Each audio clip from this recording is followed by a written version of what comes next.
Hi everybody, welcome to a Dark Souls 3 stream. Really stoked about this one. Been looking forward to replaying this game for a while now. Played it a lot yesterday. Got a build going, and for those of you who were here for the one, those of you who were here for my ill-fated permadeath stream for Dark Souls 3 several months ago, I'm basically going to pick up pretty much exactly where I left off from that. So, yeah, let's head on over to the Cathedral of the Deep, shall we? Hi Troop, hi Mouse. Yeah. So that's going to be our Firelink theme shred. Firelink Shrine theme. I'd play it on repeat, but I think that might get a little tiring by the end of this. But yeah, this is a strength build. Got the great sword. Let's kick some ass. Pop a dried finger, spice things up a little bit. Let's do it.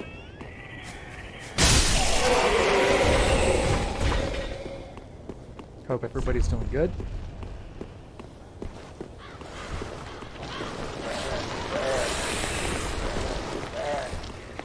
It's been a real treat coming back to this after Elden Ring. I like Elden Ring, but Dark Souls 3 has a really special place in my heart. It might be, out of the Souls games, out of FromSoft games with Souls in the title, it's this and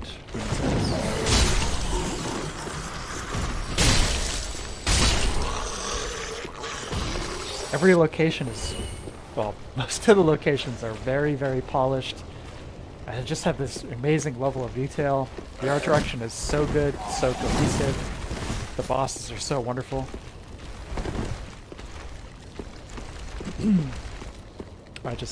I love the aesthetic.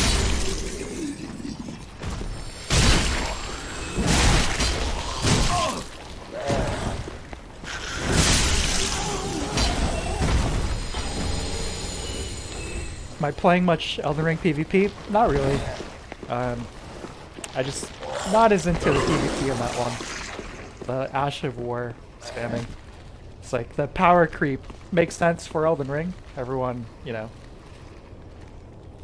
It makes sense. But I prefer Dark Souls 3 PvP, no doubt. Both in terms of the mechanics and then knowing that I'm going to be invading in specific curated levels and not running across the field.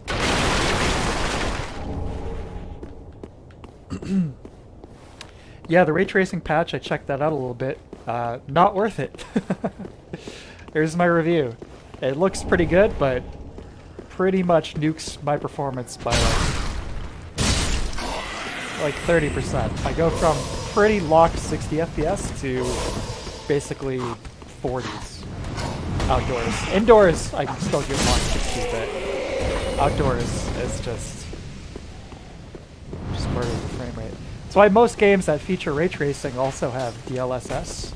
I mean, most games at this point do have something like that, but when you utilize ray tracing, that's really important to be able to still have nice frame rates.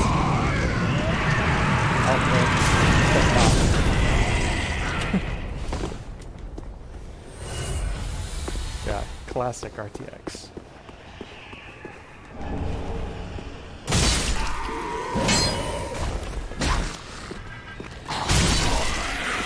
The kick. So, hold on.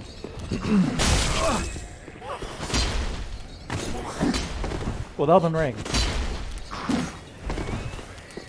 Why did they get rid of the kick? To be fair, I was talking to a friend of mine. He was glad they... I mean, it's still in the game. You just have to be basically unarmed. And then you can do it. It's like becomes your Ash of War for unarmed. But that was really handy. Just being able to do this whenever. What I was going to say though, a friend of mine, the argument he made It's like he was doing it. He said he was doing it constantly, unintentionally in combat, which I don't know. I guess is really useful in a lot of different situations. Taking people off cliffs, interrupting big startups for like big attacks in PvP. So swinging a big, ultra greatsword here, that comes out pretty pretty slowly, but the boot pretty fast.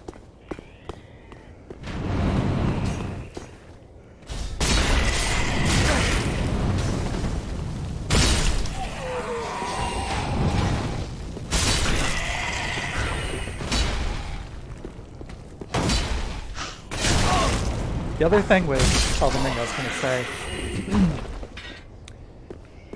the combos. So the nature of Elden Ring combat, you need a lot more stamina. It's just part of the new gameplay loop. You need a lot more stamina for attacking, but also constantly evading attacks. So in Elden Ring, you start with a massive, massive stamina bar, and rolls cost very little. So I think as a result of that, they put in these mandatory combo enders. So before, is basically, as long as you have stamina, you'll keep swinging. The combo will keep going. But in Elden Ring, after 5 or 6 swings, regardless of how much stamina you have left, you kind of stop for a sec. Which, not really a huge fan of. It just seems like it's one of those things that you should be rewarding players who are investing in endurance, with the ability to keep on swinging. But I guess, on the other hand, again, you've got so much stamina in Elden Ring that really not much of a point to invest in endurance for a stamina purpose, at least, anyway.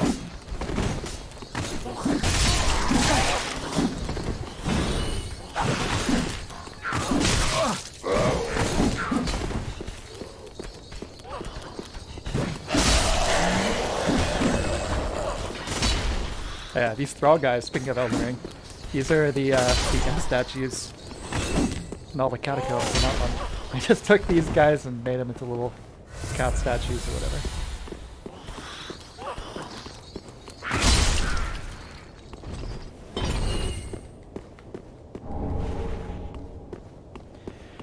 I've been going back and forth quite a few times over the last couple days between these two games. It's a friend of mine, what I keep mentioning. He's still working on another playthrough I hopped on earlier to help him out with Malakat.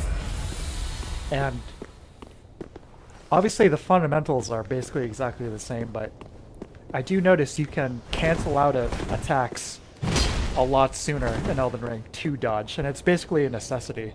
So it's another one of those things where you kind of have to break like a decade of muscle memory from all these like prior games.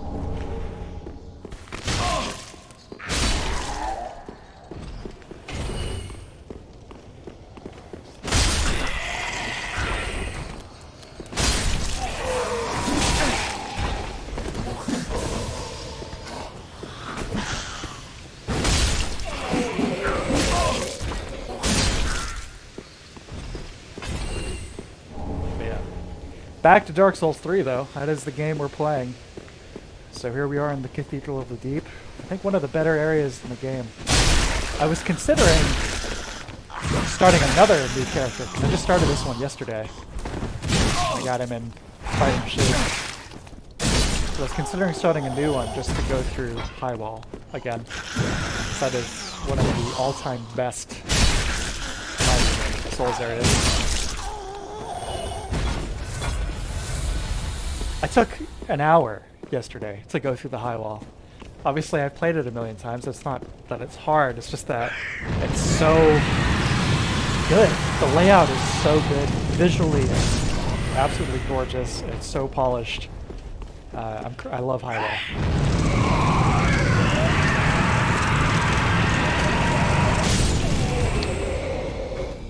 But I was thinking, this is basically Undead Burg. Highwall is basically Undead Burg, maybe Undead Parish a little bit, in terms of its layout. Theme is definitely very similar, obviously, but it's kind of like a successor to that. I think we all have really fond memories of Dark Souls 1, and I definitely do, but playing Highwall now, it's really breaking it down from just a level design perspective. This game, beat for beat, almost every area in this game is really, really well put together.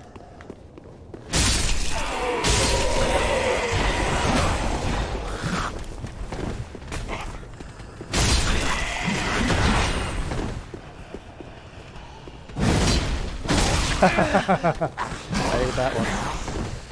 Whoops.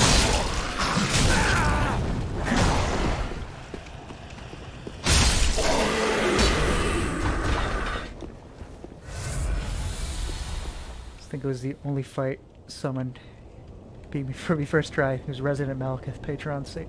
Yeah. It's like, let me solo him. Archdragon Peak is pretty sweet. Kind of shades on mandatory. Yeah, I like that area a lot too. Do either of you guys do the Dragon Lord Class Sedusax in Elden Ring? That's a phenomenal fight. Great fight and great presentation. Game is really loud. Sorry, let me turn this down a little.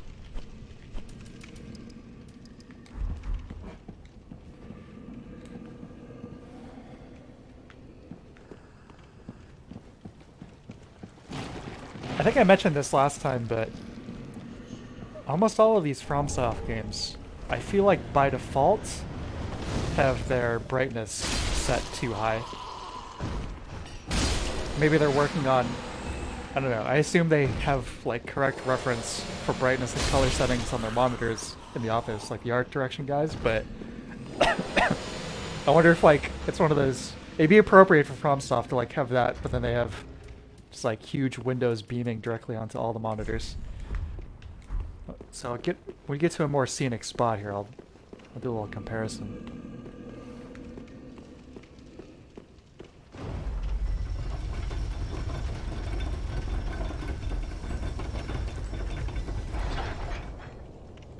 Isn't that the chill dragon from Skyrim? Maybe I'm mixing them up, but I'm pretty sure it's Placidusax in Elden Ring. Yeah, he's a secret boss in Farum Azula. It's the last site of grace before Malekith. You turn around, go back down the elevator, you jump off a little cliff, you make your way down to a floating wall, and then you lay down in some rubble, and you travel through time and fight the big dragon.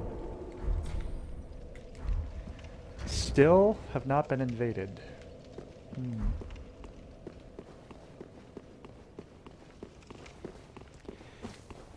Yeah, it's a little sad. Dark Souls 3 now, so dead now.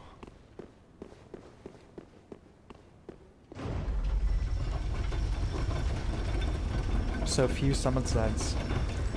So few invaders. So thank goodness for Wex Dust.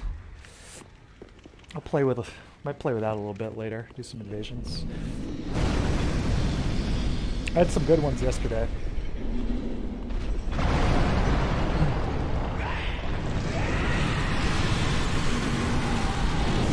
I invaded somebody in the catacombs. You know that bridge right after the beginning of that area? This guy who was chilling there, and he had the Astora greatsword. It's like the colossal greatsword that you find in the cemetery outside the cathedral here.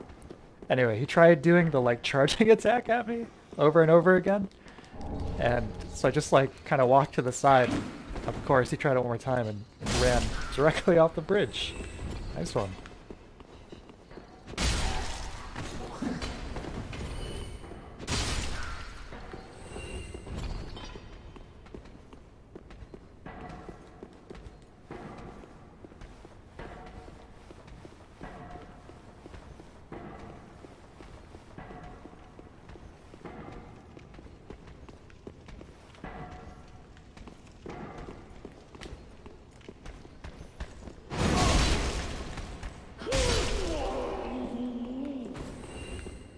After doing Faith playthrough, straight sword playthroughs and stuff in Elden Ring, it is nice to be rocking the greatsword. No doubt. Where's... No. Can't break that.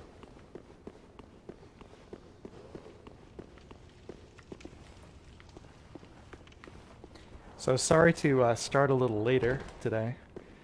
Got caught up talking to a friend I hadn't seen in a long time. I was at a store earlier, chatting away.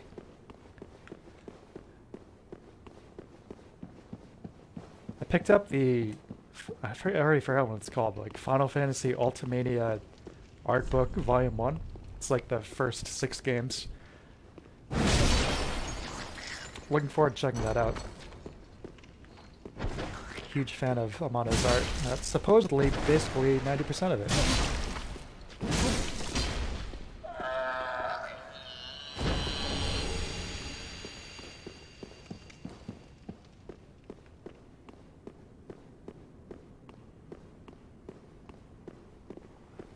The Cathedral Knight. Now that's a great armor set.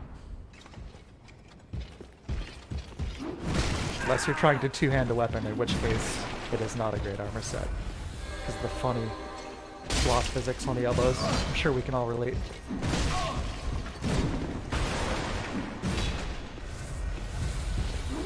Alright, let's get serious.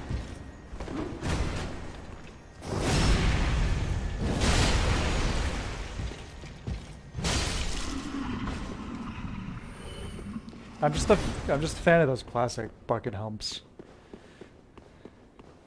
You know. This is one of the weirder rooms in the game. It's like somebody just forgot to design a ceiling, I guess.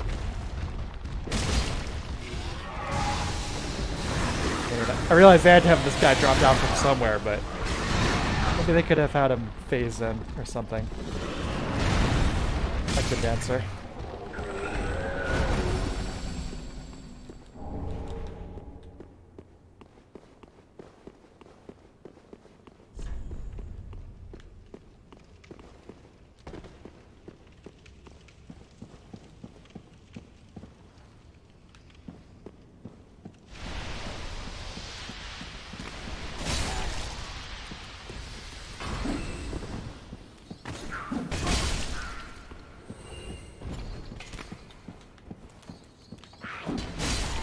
I'll take an NPC invader, sure. At this point.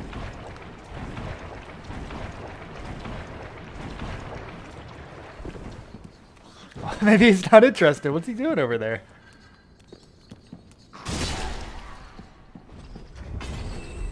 What the hell? What's going on?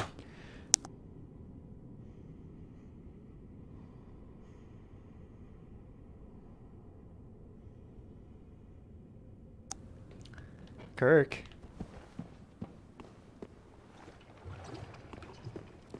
Oh, there we go.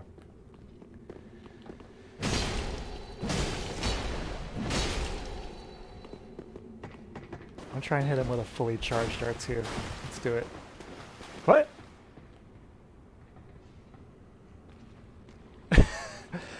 I do wonder, like the security patch that they did, you know, back in February or whatever.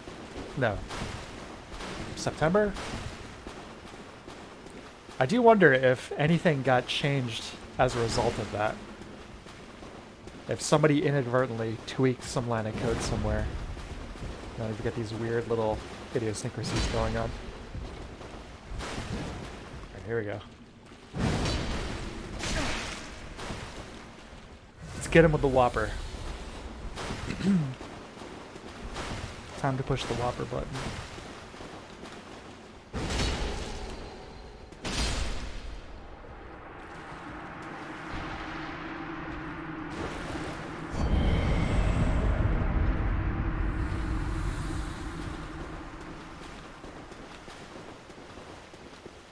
Yeah, let's open up the shortcut. He did a 360. Whew.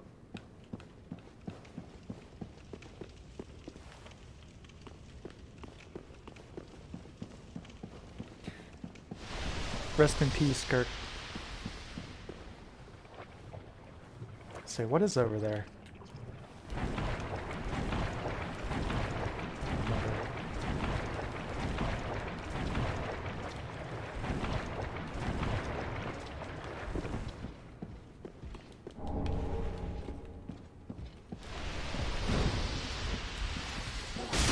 I might go out and meet with Zarya. I don't know. I might have mentioned this during the last Elden Ring stream, but there was originally going to be a boss fight with her in this.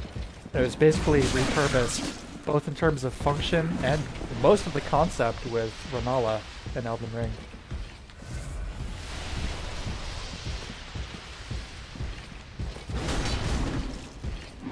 Miyazaki just has these concepts he's a big fan of, I guess.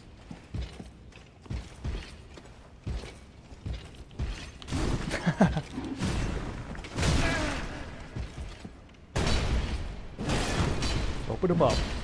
And then this.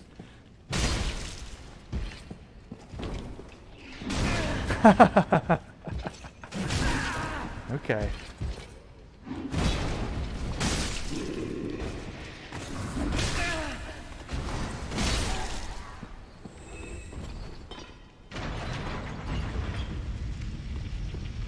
So up in the middle of the cathedral. So deep.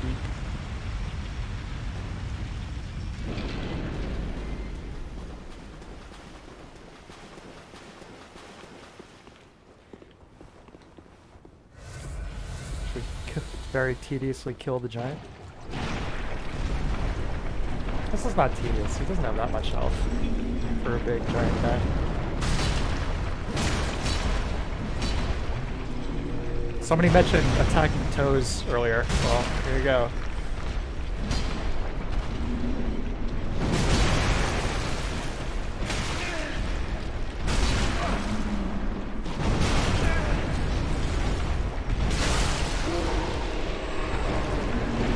Big uncut toenails. Just the way Miyazaki likes them.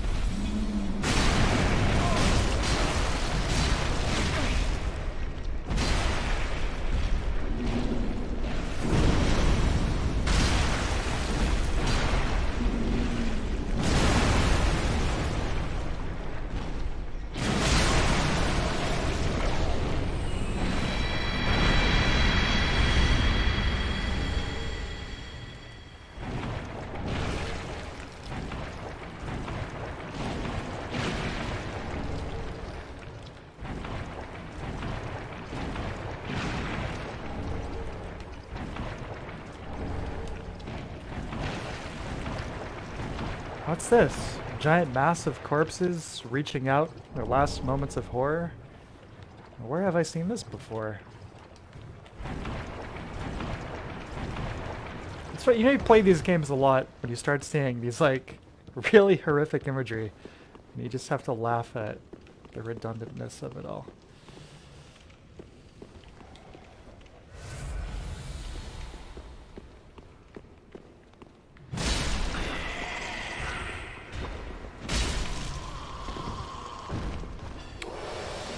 Oh yeah, it's over here.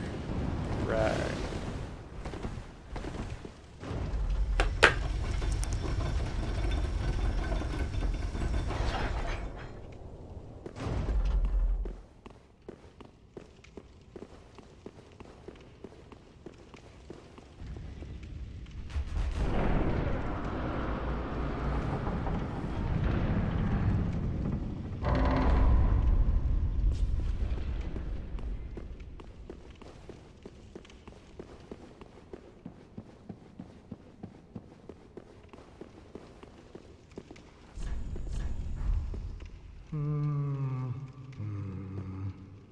Well, you look reasonably sane. I am a knight of Katarina. I've managed to track down this cathedral's store of treasure. It's right over there, across that narrow part. Treasure? Always so close, yet so far. I'm in quite a pickle, indeed.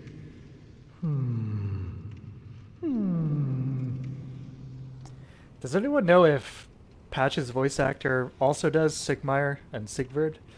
Like, I know it's Patch is doing an imitation of the other character, but he sounds so close to Sigurd that I wonder if it is actually his voice actor. Huh. Here's another question. Does anyone know if taking Patches out in the base game eliminates Lap from the Ring City DLC?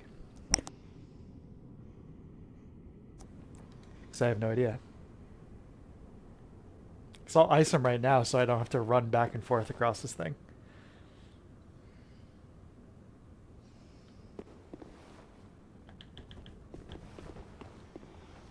Let's cue the Jeopardy theme. I better not risk it just in case. So I really like that resolution to Patches in Ring City.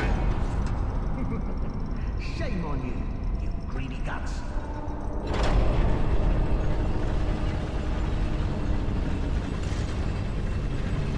Thought you could outwit an onion. Well, say hello to the nice giant. He adores visitors.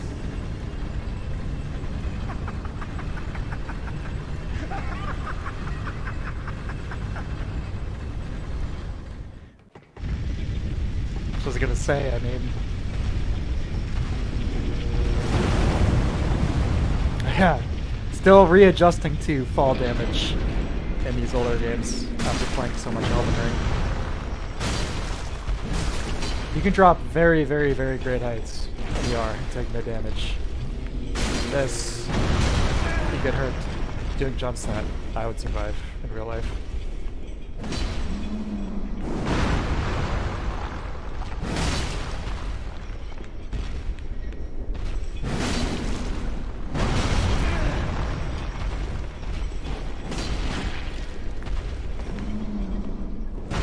Lock on to the foot.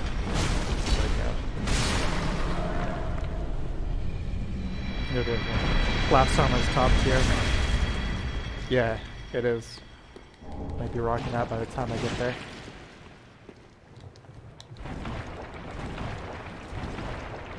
I was saying a minute ago, yeah, the conclusion with Patches is Lap and Ring City is so good that kind of added that extra layer of iffiness to his reappearance in Elden Ring. But it is what it is. Patches truly is eternal, I guess. I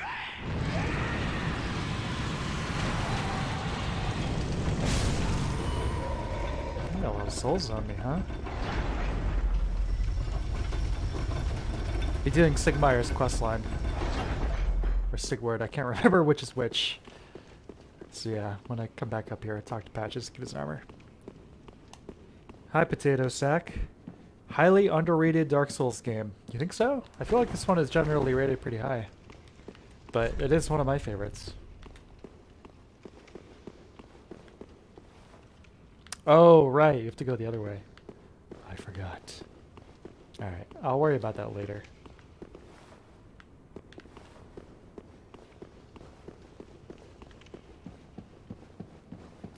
Let's go take out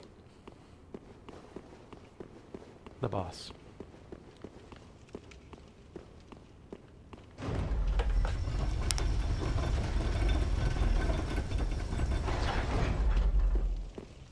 It's kind of a redo of one from Dark Souls 2, the Congregation, but I mean, it's executed maybe a little better here. I don't know, maybe controversial opinion. Yeah. This should be a bloodbath with this thing. Oh, is this a player? Cirrus. Sheena? Yeah, sure, why not? Potato, I think Dark Souls 1 fans love to hate on this game. See, my perspective is, why do I have to pick one over the other? I enjoy them all. You know what I mean? I enjoyed Dark Souls 1, 2, 3, Bloodborne, Elden Ring, Demon Souls, obviously. So I don't play Dark Souls 3 looking for Dark Souls 1, you know?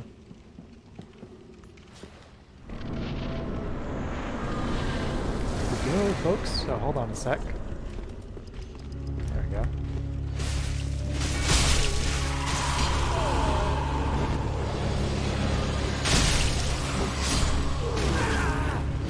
Just realized I have very little health. Okay. Has anyone actually ever died to these guys?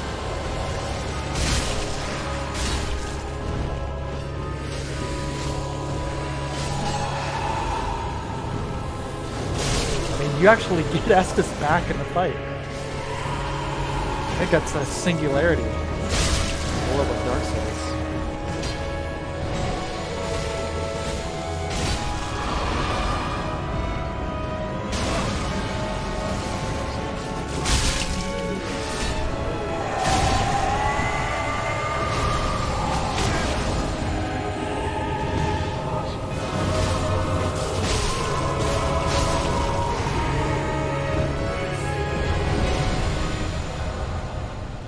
Well done, Sheena.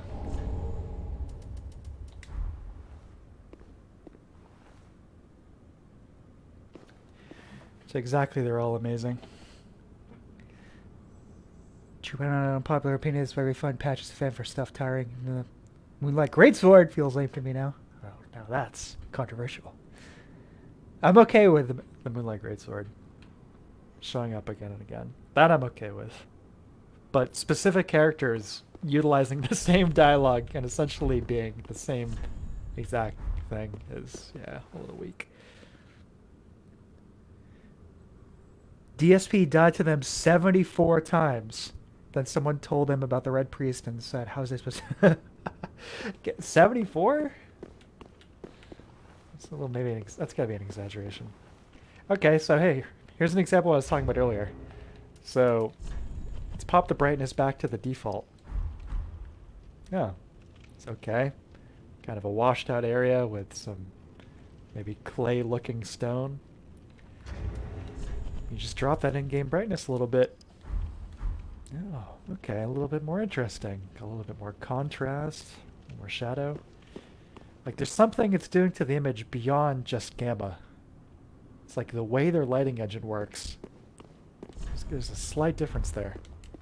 Anyway.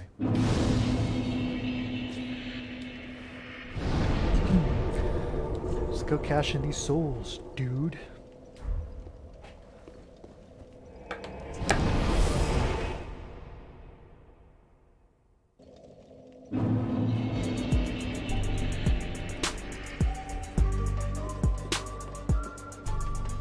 Welcome home, Ashen One. Speak thine heart's desire. Hi, Spoon. How you doing? Very well. Then touch the darkness within me. No, I haven't checked out Wolong at all. Nourishment from these sovereignless souls. Yes, that's right. We've got a special visitor here tonight in Lothric.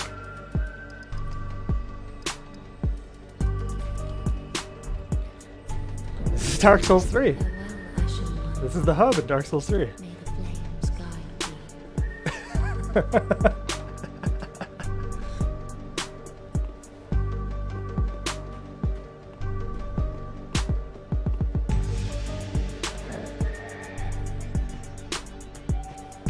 Oh, and we meet again. We spoke before on the road of sacrifices, and the other storer. I'm well pleased to see you safe. We reached the cathedral at the deep, but Aldrich's coffin was empty. The man-eater must have left for his true home. The little dog in the empty coffin told me. Aldrich is said to hail from Iritha in the Boreal Valley, an ancient fabled city. A pilgrim told me that the city lies beyond Farron Keep, and so becomes our destination. Audrey's voice actor. Top notch. I mean, basically everyone's voice actor is phenomenal, but really, really like that one. I think I have a couple large shards. Let's see.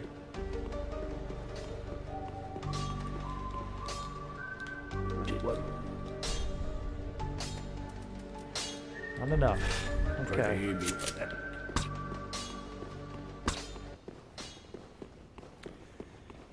Tipsack, bro, I really hope the next Souls game is not a Dark Souls 4 type of game. I want something more experimental like Bloodborne and Sekiro. I think you will get that. They're working on 3 projects right now.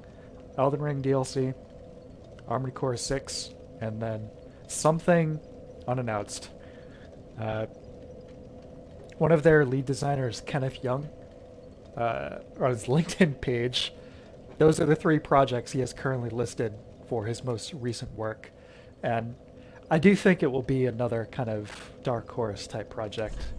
I really hope so. I agree with you. I would like something different. I think after Elden Ring, being such a massive game, but with the amount of, to be fair, repetition that is starting to kind of set in, I do think giving the classic Souls formula a rest for a few years is the way to go. So hopefully they agree.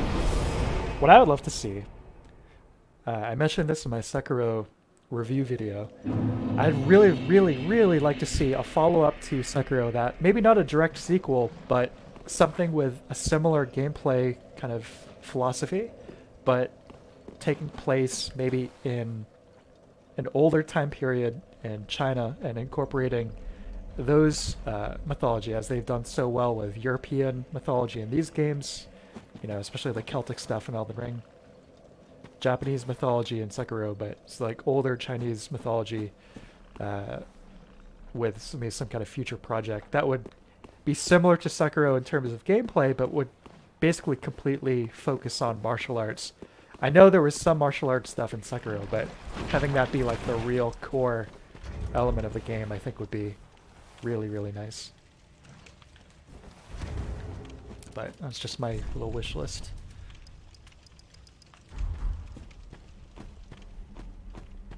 So yes, that's right, folks.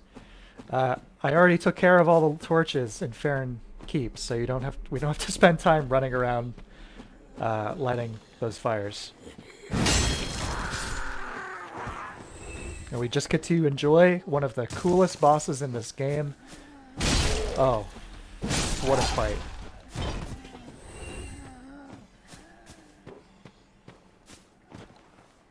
Troop, how we say screw new ideas and just ask for a Dark Souls remake. I'm sure it'll happen. Sooner or later. Without From Software's involvement, of course. It would be neat, on some level, to have some of these teams revisit some of these older projects and kind of fully realize them as they were originally intended to be. Like go back and finish Lost Izalith in Dark Souls 1. Dark Souls 2 would be nuts. Incorporate all of like the crazy time travel stuff from the original iteration of the game. That's just like, it's gamer like pipe dream stuff. It's never gonna happen, but it'd be a very cool thing if it did.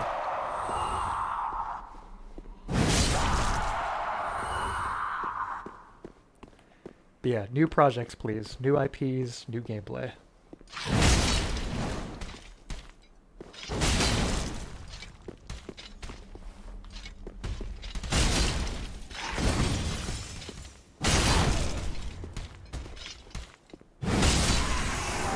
Great sword is so good.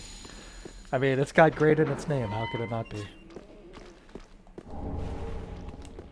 It's like, yes, sir, I don't want direct sequel to Sekiro. I want to make something like Sekiro.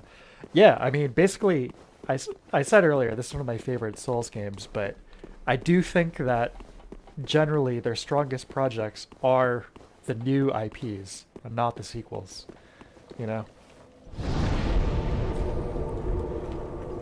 It's like getting a chance to operate on a fresh slate is a really great opportunity to kind of refresh in terms of lore and world design, but also gameplay, not feeling like you have to stick to the same old conventions and everything. Alright, anyone want to place bets on the Dark Wraiths versus the Demon Goat guys? Oh, never mind, they want to fight me instead.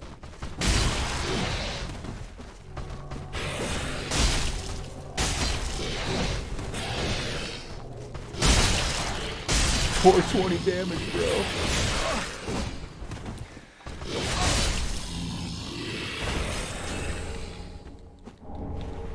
The Dork Sword. OP back in the day.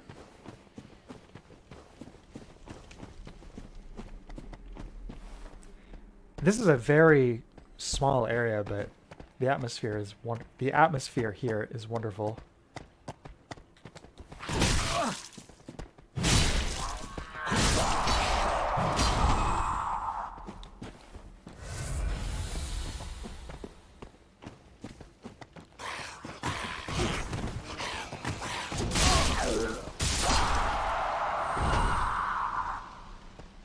Something with Elden Ring, you know, having the background music all the time. Sometimes that's really nice. Other times, you know, I guess I'm not totally crazy about that game's soundtrack. It's got some really good tracks, some not so much.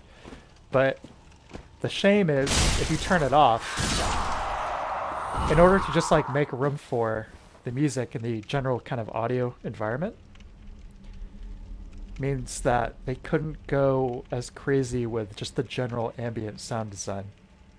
So sometimes, unfortunately, with Elden Ring, if you turn the music off, it sounds a little empty. But yeah, exactly. Yeah, true. Like Troop mentions here, as we approach this building here, we can start to hear the sounds of combat inside. The Abyss Watchers locked in their eternal struggle. Really cool.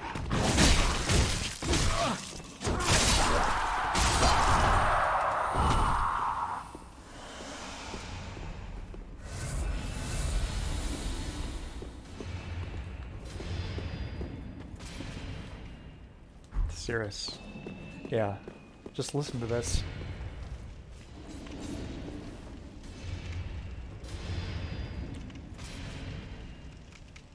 So if anyone hasn't played this before, the story for these guys, this boss, is that it's like a legion of warriors who are attempting to like fight back against the Abyss, which is like this, you know, ephemeral kind of corrupting force in this world. But of course, in classic FromSoft fashion, they themselves become corrupted by the Abyss, so they're locked in an eternal struggle with each other, just perpetually killing each other over and over again. It's pretty cool. Yeah, the music in Elden Ring is not the best. Yeah, I do feel like they were a little burnt out, music-wise. You know, I went really, really hard on the classic kind of style of compositions with Dark Souls 3 here. Sekiro, chance to kind of stretch out and do something new. Then yeah, coming back to Elden Ring, back to the Soul style. It's got some good tracks though. I really like the Mines theme. I really like the Seofor River, like the underground themes for the ambient stuff. Caelid's day and night themes are really good. Boss themes, Moog is really good. Yeah. Anyway. The Abyss Watchers though, I was saying a minute ago, this is one of the coolest fights. Great mechanics, great atmosphere, great lore, and the music in this one is wonderful. So let's check it out.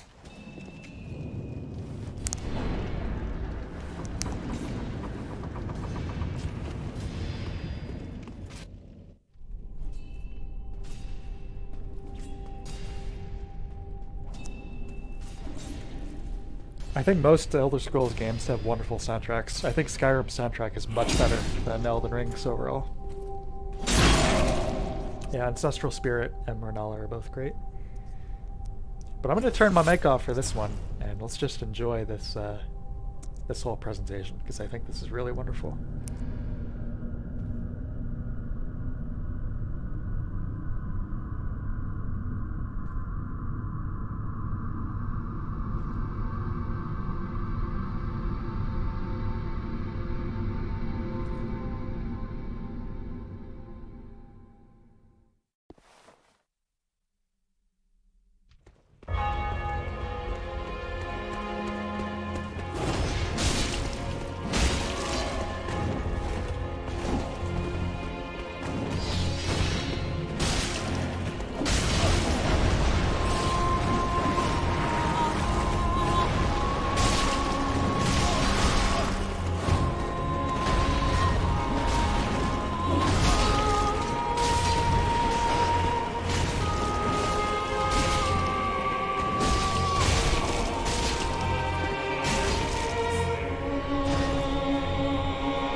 got me. I see hypnotized with music. Ah, man, that mid-fight cutscene though. That music transition as the shot gets nice and low and the blood creeps through the air, resurrecting one last. It's so good.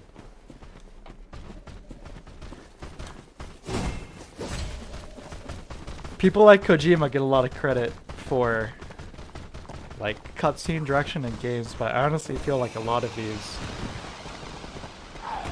are really top tier and usually without dialogue. It's like communicating these themes of perseverance, things like that.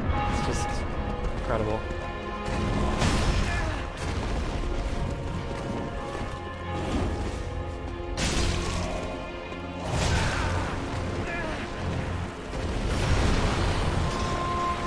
Let's actually get it done this time.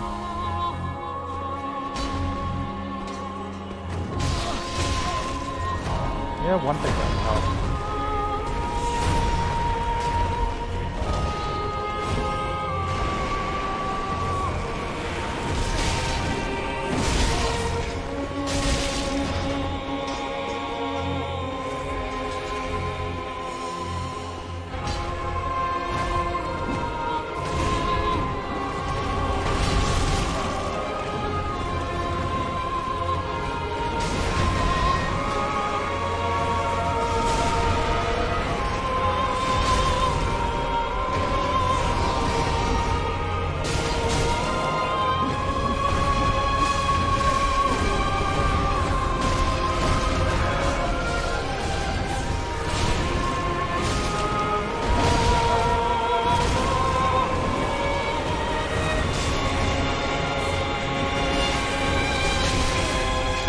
Chaos.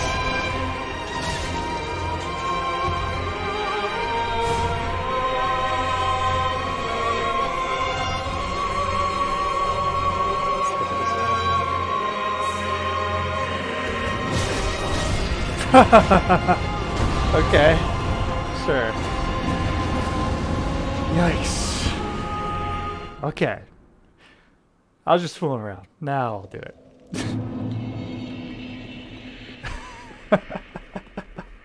So yes, but MGS3 probably has the best cutscenes of all time, or MGS4. Oh, you got some good ones. MGS4 just has way too many. I mean, MGS3 does too, but 4 is just insane.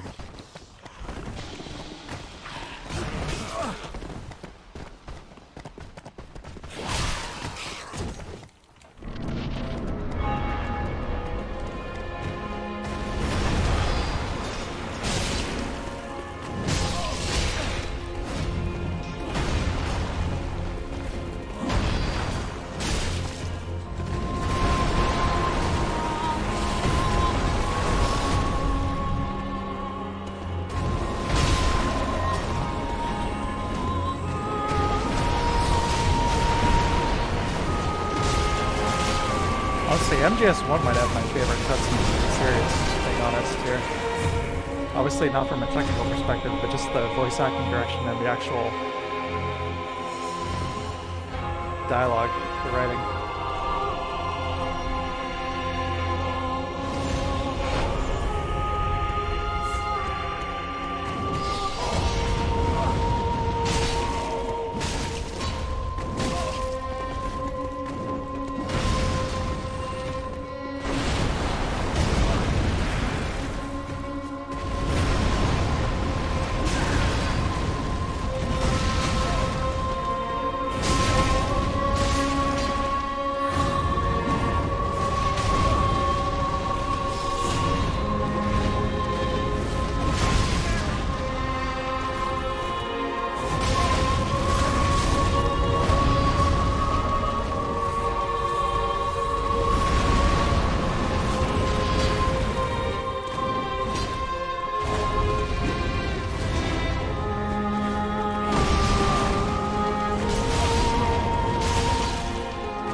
Soul of the Blood of the Wolf.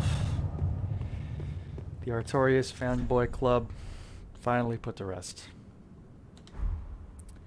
MGS5 is like 5 games worth of content. Definitely a good amount of it, unfortunately. Yeah,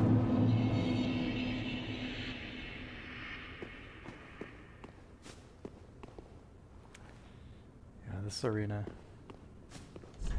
All of these guys.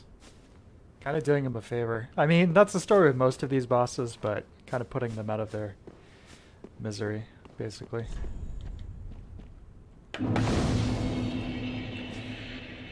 Hot take, but I hate MGS5. I do think it's probably the most controversial, not controversial, mixed, yeah, exactly true, mixed kind of consensus game.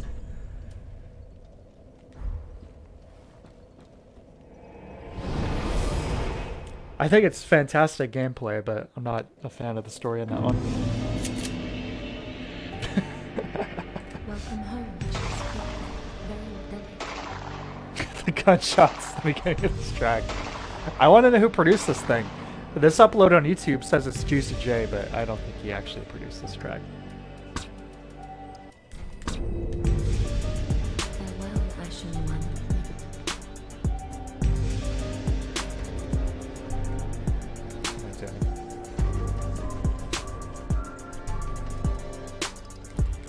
Alright. I'm gonna grab a drink. I'll be right back. Enjoy the track.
All right, back.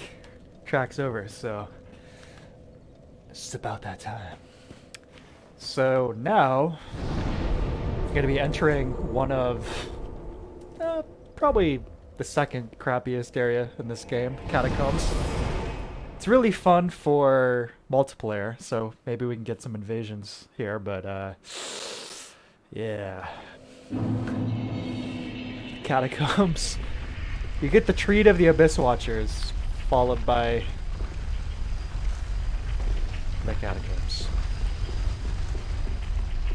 So yeah, let's pop that dried finger. See if we get some action going here. Says I don't want an open world in my MGS game. I think making it open world is a really bad decision. Oh man, absolutely. Yeah, the open world in MGS5 adds nothing. If we could have gotten like 5 or 6 nice big bases, like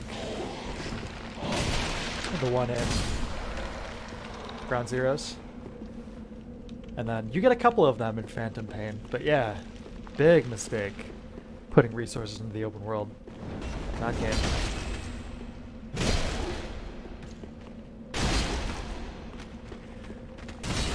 I'm not even crazy about the base building stuff. You know, recruiting soldiers and all that, attaching them to like Fulton balloons. The Karthus Curve Sword, that used to be a really meta weapon. Still good. Just got replaced by the Pontiff Knight Curve Sword for best in class.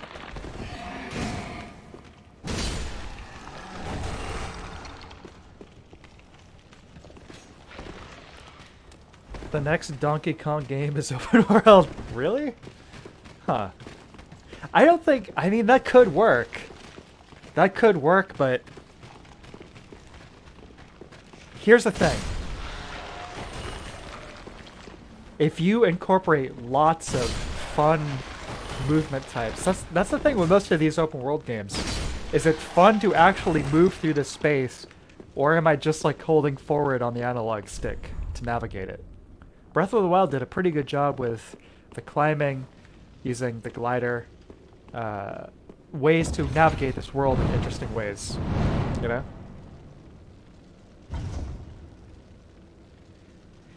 Well, Donkey Kong, you could be swinging on vines. That could be really fun.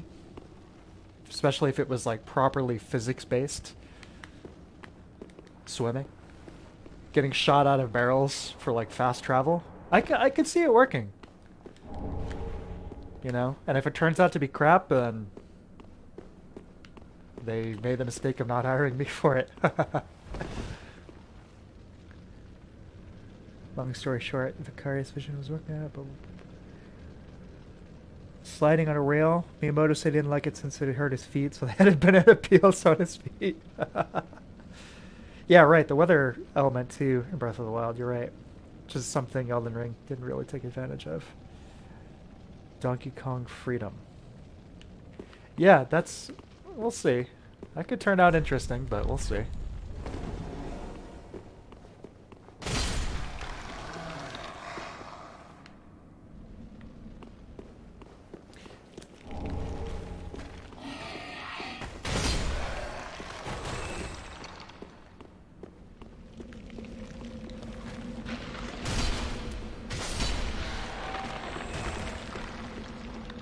I still haven't played Tropical Freeze.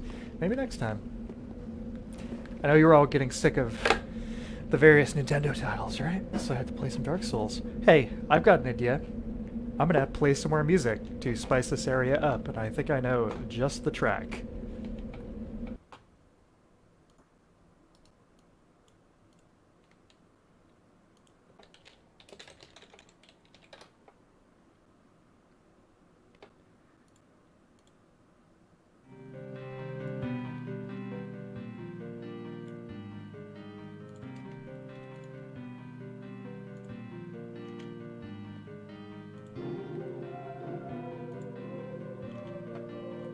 There we go. The quintessential King's Field theme.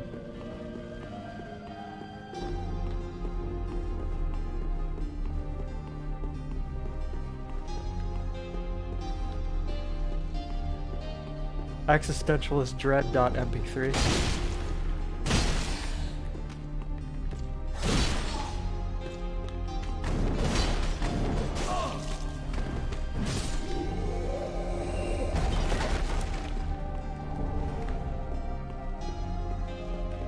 No, there's some really fantastic tracks in those classic Kingsfield games, but this is definitely my favorite. Probably most people's, I think. This is definitely a stand-up piece of music.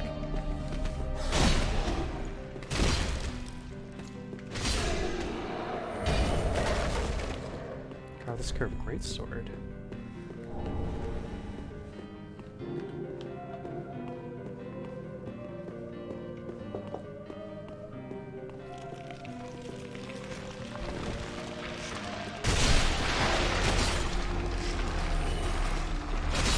Kingsfield 4, last time I tried it, PCSX2, was acting a little funny with some of the mods.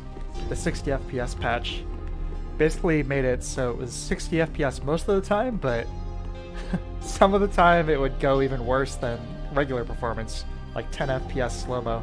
Oh, hello. How very fortunate. Have you seen my companion, Horace? To my shame, I was snared by a trap and we've become separated. I've not been able to find him since. Yes, I see. Horace is a valiant knight. He can look after himself, no question. He's probably searching for me right now, with twice the resolve. And if you happen upon him, please tell him that I remain in the catacombs and will lay prism stones to guide him, as always. Please send him my word, I beg of you. May the flames guide your way.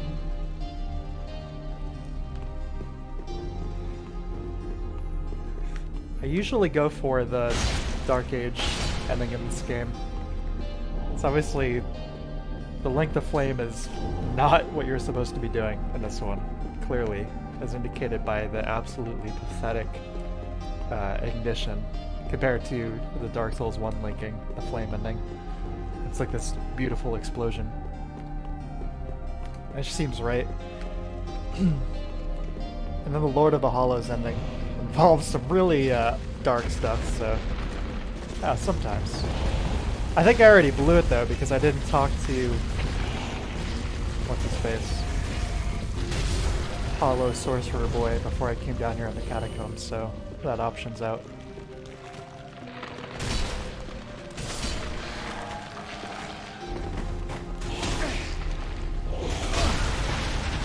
Rosemary. Uh-oh. We're talking shit about MGS. Now she's here to lecture us over Codec.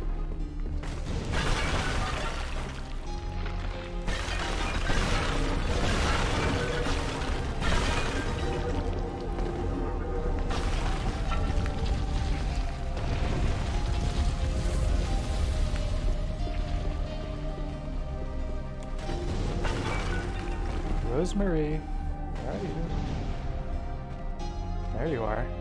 Check this out. Yes. Classic knight. Yeah, you're not gonna fall for that, are you?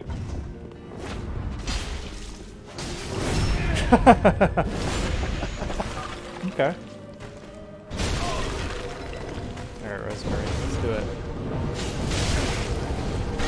Let's see how many times I can hit the trap.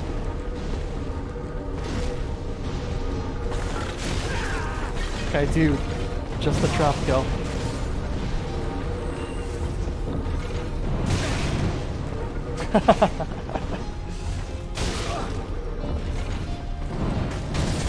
This is ridiculous. Uh-oh.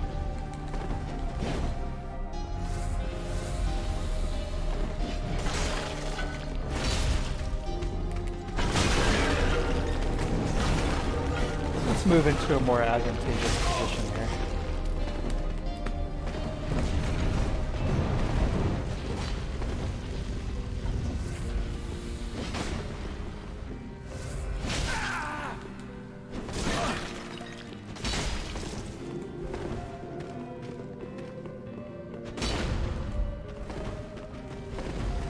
not gonna give you the backstab.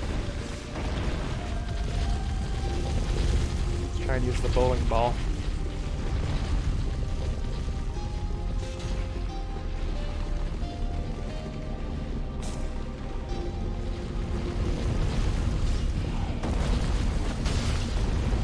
Poised through it. Nice one.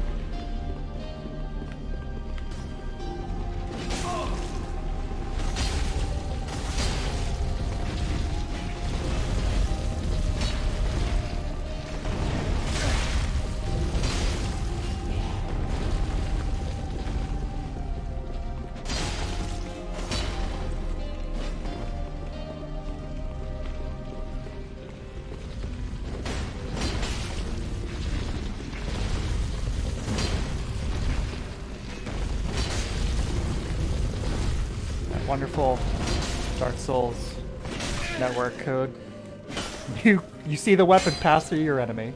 You see the blood squirt out from your enemy, but no, you didn't land that hit. Sorry.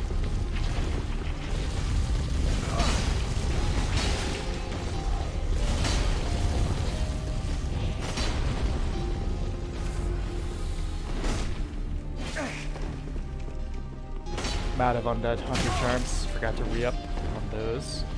That would have been a good time to use it.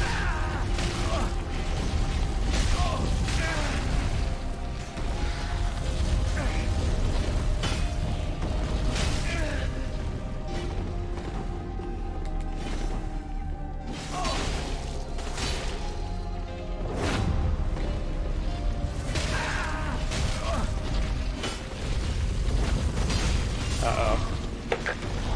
GG, Rosemary. Yes, thank you. I think the comments are not updating live chat. Hold on a sec.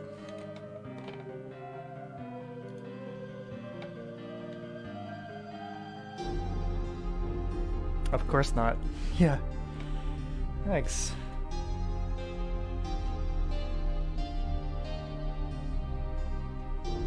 Oh, lots of comments. Jeez.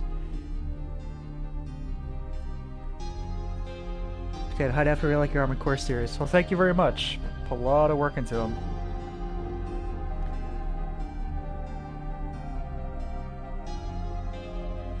Yeah, that's a pretty cheesy build.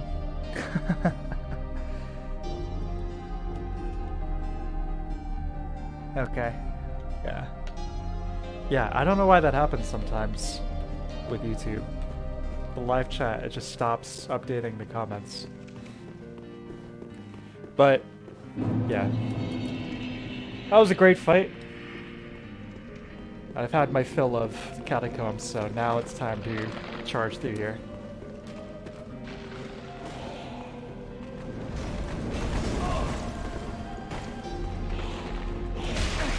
You would think most of the people still playing this are truly hardcore, which Rosemary there definitely was.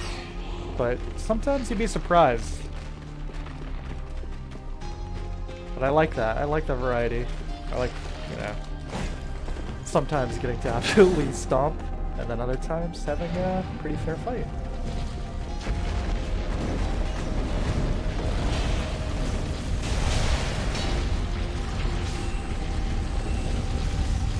This is the closest thing to, probably, yeah, closest thing to Sense Fortress for DS1. Getting to utilize all the traps. Not quite as many though. Sense Fortress is, I've said this a million times, so I'm not going to go on too long about it, but Sense Fortress is, in my opinion, the single best PvP area in all of these games. It's like really getting to use all of those awesome traps that initially are killing you, you know, as you make your way through it. But as you play it and learn them, learning to turn the tides and utilize them against your opponents, both AI and then for invaders and all that stuff. That's just really killer. I think I have enough now for, no, I need one more. More large. Have I tried other streaming platforms? Nope. Just this.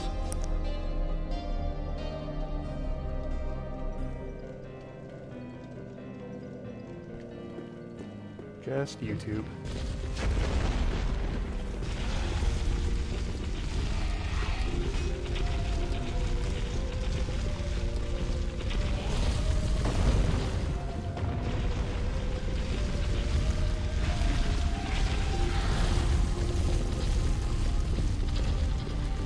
Yeah, this area is a bit generic compared to the rest of the game. It does kind of feel like one of those Bloodborne Chalice dungeons. It's basically one pretty repetitive texture set and not a lot of variation in architecture as you're making your way through this. But unfortunately, not very long. It's just about over.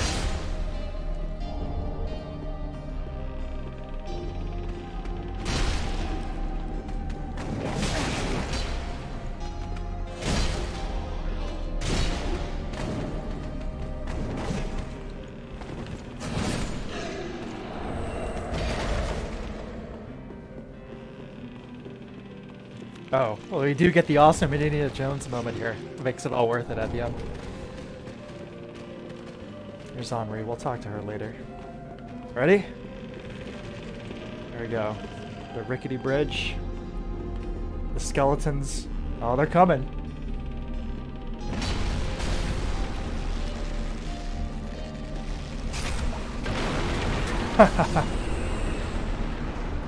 Yes.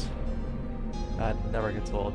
Again, something you can do PvP and invasions. I mean, unless someone's totally new to the game, they're probably not gonna fall for that, but still a lot of fun. True, but it feels like they made this just so Irithyll would look great by way of contrast. Yeah, maybe. It's an interesting point. It's not really worse, although it's basically kind of the same thing down here for the Demon Ruins. I just want to grab this bonfire. I'm not going to be doing this area tonight, I don't think. I just want the bonfire.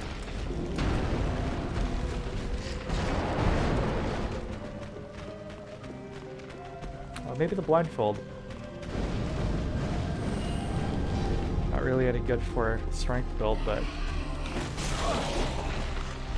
nice fashion.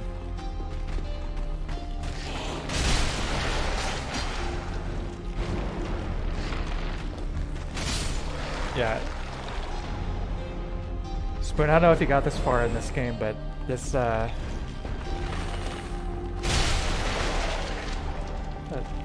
hold on a sec. Bear with me, this area, yeah, not super visually appealing, but the next one is, I promise. Next one's beautiful, even if it is basically just kind of a remixed Yharnam.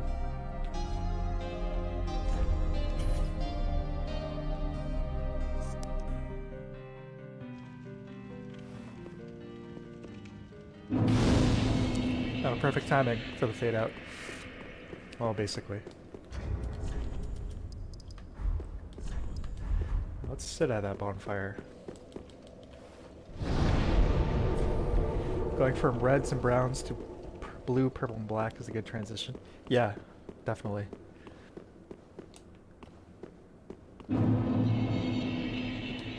Wrong direction. Anor Londo in Dark Souls 1 is the classic example of that. It's like, thematically, I mean, everything about that is incredible. Transitioning from all these various layers of the undead and like the dumps that they live in, and then these like dark, nasty places, to the literal city of the gods, bathed in golden light. That's just perfection. That's a similar thing where it's not just like the concept itself, but the actual visuals, the color scheme are almost inverted. Not inverted, but yeah, pretty drastic change.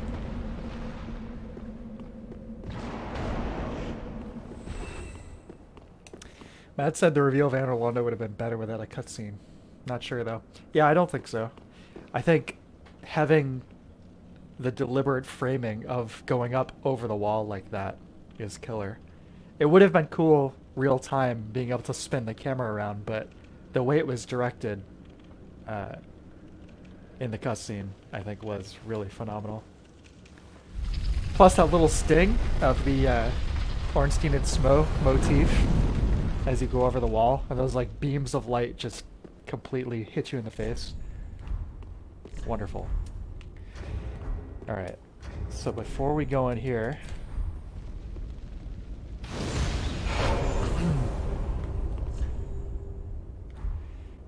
up on the embers, this is another kind of, well, I'll let it speak for itself.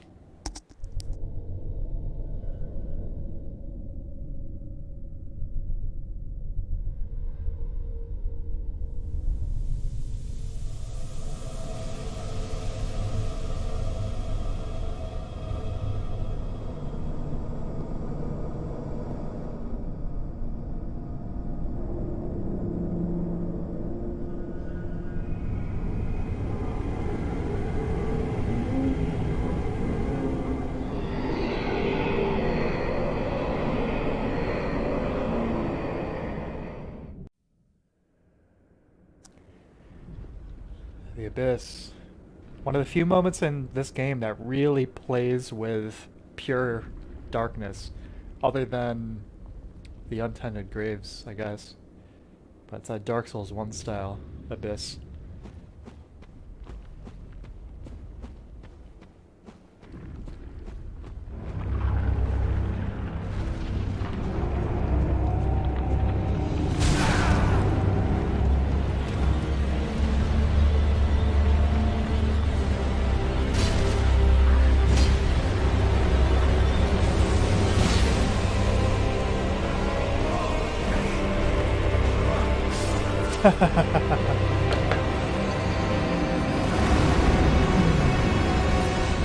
Well, I just had to show you how you could die in that fight.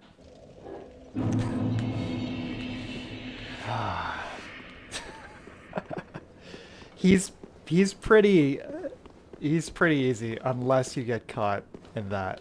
Then you're basically boned, but yeah. Got a little greedy. Saw he was going for it, thought I could get out in time. I failed.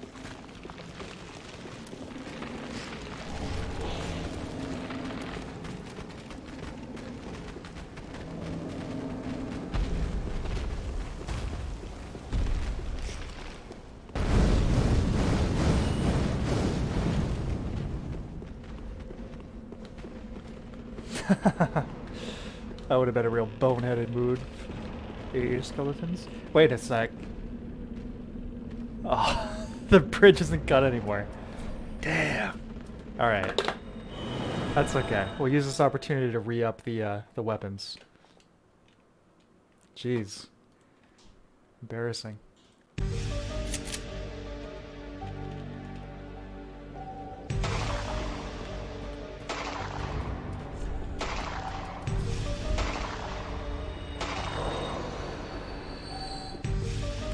I'll never forget the first time jumping into the black hole to fight the 4 kings in Dark Souls 1. Yeah, that's an incredible moment. There we go.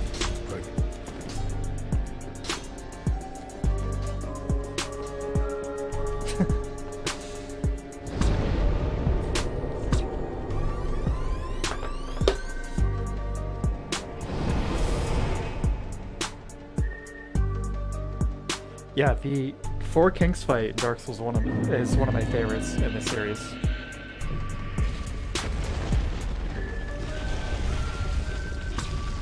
The lack of environmental reference points as you're running around in there is such an uncanny feeling. It's like when the first one spawns and you're moving towards it and he's flying towards you.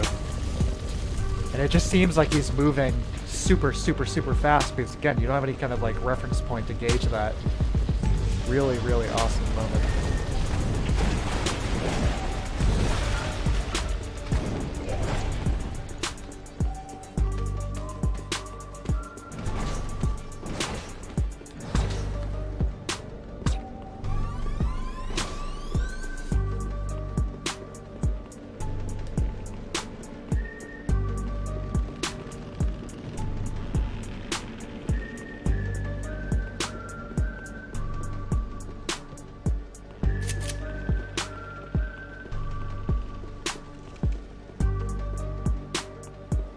Nice enough to leave the souls outside here. Alright. Let's do this again.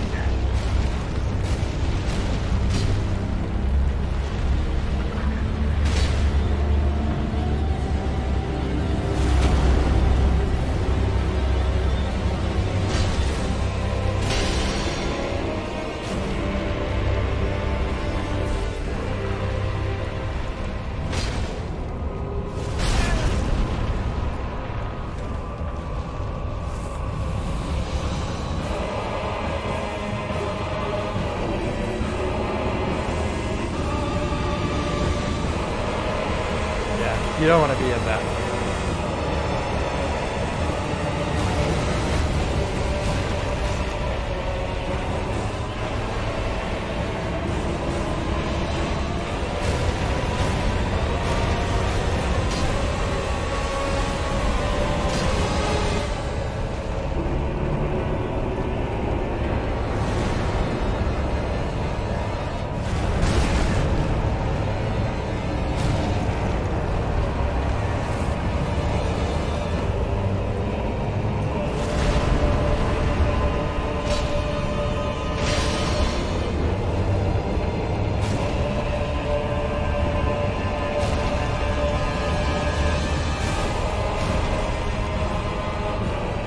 Stay away from the death fog.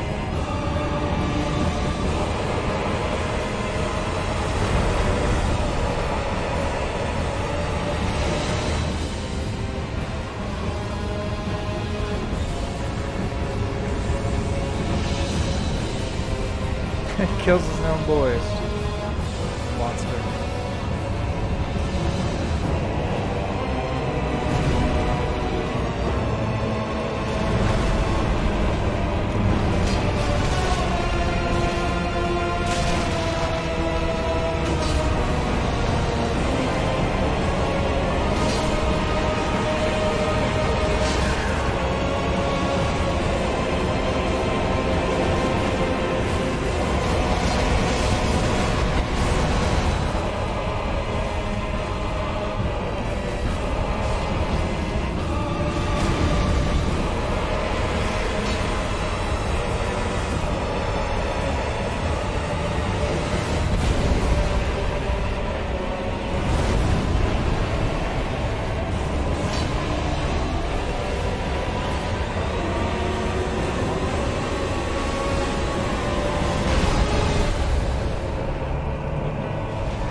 GG, Scully boy.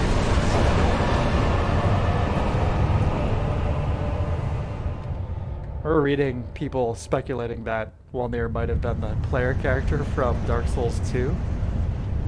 And that speculation was basically entirely based on the fact that Walnir has a crown. Well, he got those crowns in the DS2 DLC. So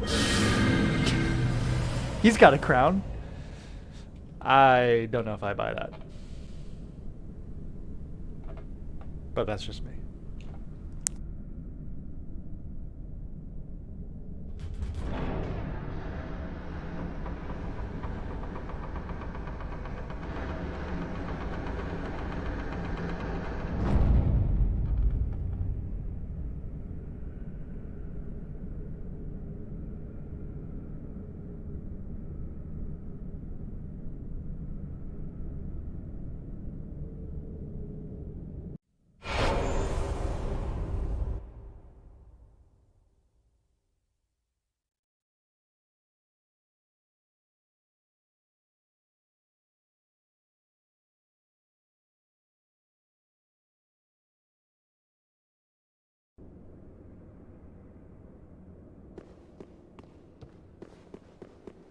I just had to refresh the page in order to see the new comments again. I don't know why that happens. It's only sometimes.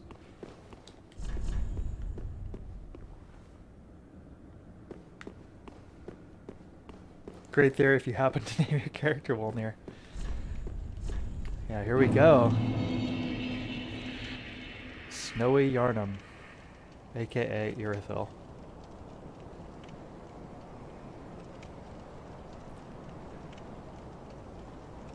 Classic screenshot generator.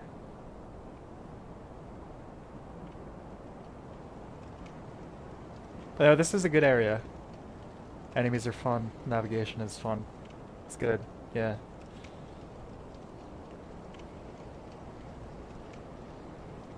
Still kind of throwing you the Anor Londo hints over here. You take a close look, you can see those various buttresses running up here.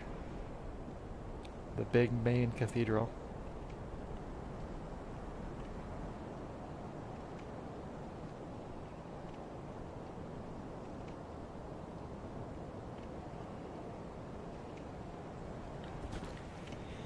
Beautiful, indeed. When I was going through Dark Souls 3 waiting for ER, I was thinking, man, ER is gonna have places like Irithyll, but actually had a huge city. It has the capital, which is definitely bigger than Irithyll, and then fully explorable. That place is massive. Did you find the sewers?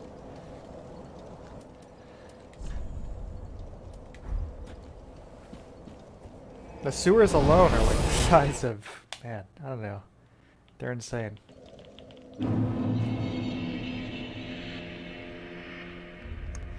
Okay. Just for this one time, I'm not gonna queue up the X-Files beat.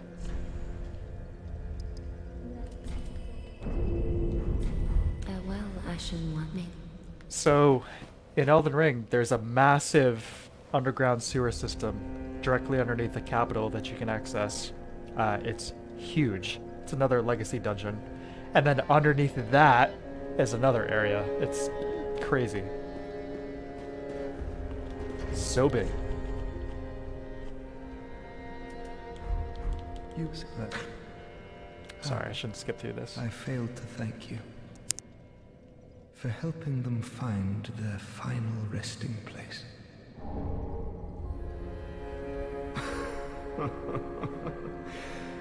I pity the sorry souls. Is that really Lordship's last reward? Oh yeah, Troop. It's a proper legacy dungeon. It's huge. And you have to go down there to actually get one of the endings in the game. The Frenzied Flame ending, which I actually did. I got that ending a couple days ago when I finished my latest Elden Ring run, and that is some crazy stuff. That's a really cool ending. The Ronnie ending is cool, but the Frenzied Flame ending is it's very, very dark, very evil, but it's very impressive. Very cool visuals. It also tweaks your character in a cool way. Here. Can I buy some Hunter Charms before I forget?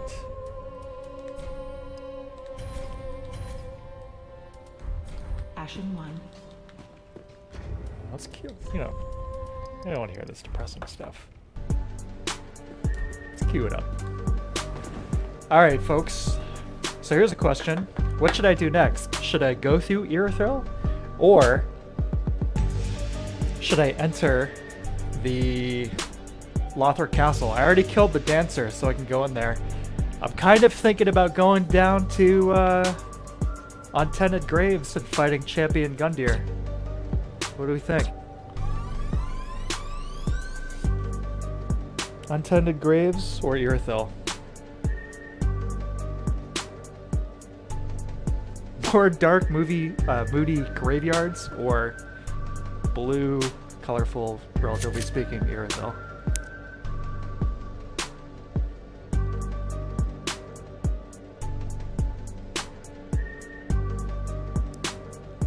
No, Lothar Castle doesn't have the red sky yet. It only happens after you take out both Yorm and Aldrich. Fight Gundyr? Got it. Yeah, it's going into Lothar Castle early is basically the one big kind of exploration divergence you can do in Dark Souls 3, other than choosing between Yorm's route and Aldrich's route, which is pretty minor. But yeah, you can go in there early after you kill the dancer. Which obviously fighting her early is pretty challenging, but can be done. And then you get to explore the castle with a regular, cool, high wall skybox.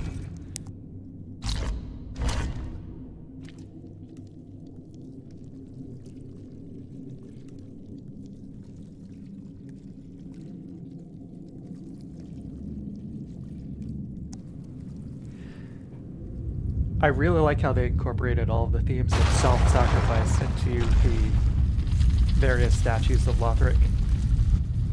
There's the Irithyll statues. I think I mentioned this last time I streamed this, but the statues in Irithyll of like the young men and the boys holding the Silver Knight's greatsword, kind of suggesting mandatory recruitment, you know, for these kids, which just, of course, adds another onion layer to the whole experience of fighting them.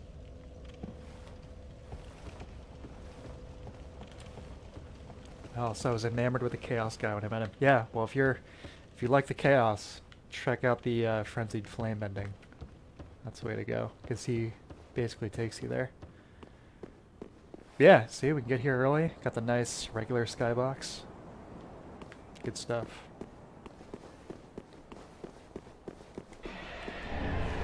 You can grab all the upgrade stones early. That view is awesome, actually. Let's take a look at that. Yeah, that's good stuff. Although that's a little low resolution over there. I will say, Dark Souls 3, it's harder to find the low res spots than in Elden Ring. Elden Ring has a lot of them for some reason. A lot of areas where you just like look in the wrong direction and you can see some N64 textures. This game, they have it covered basically from every direction most of the time.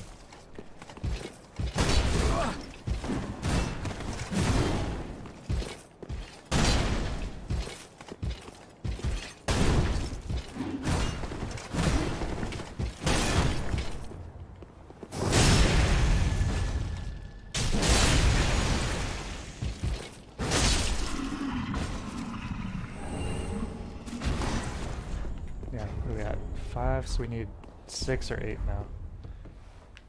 Gorgeous view. Is it?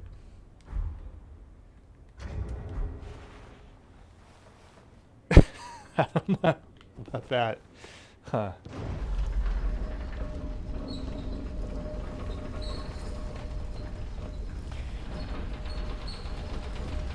Yeah, this little garden though.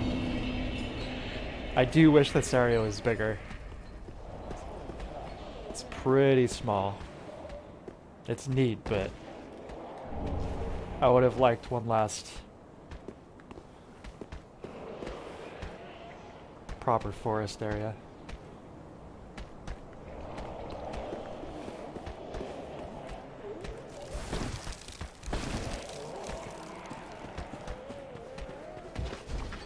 Yeah, another cool boss up here though.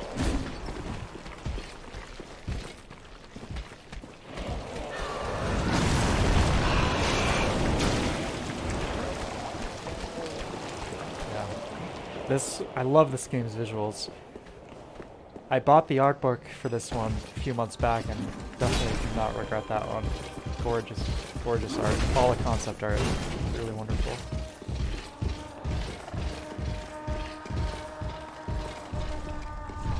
More of the crazy sound design pre-boss fight. Here we go.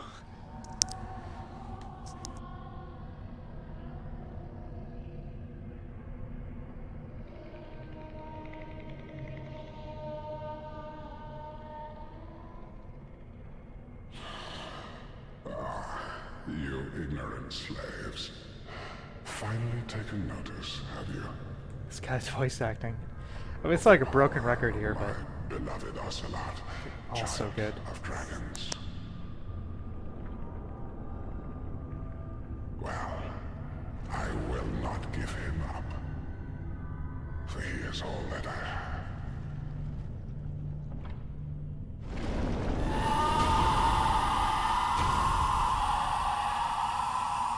This might be a little brutal with my current level and weapon setup, so I'm gonna really shut up and focus on this one. So let's do it.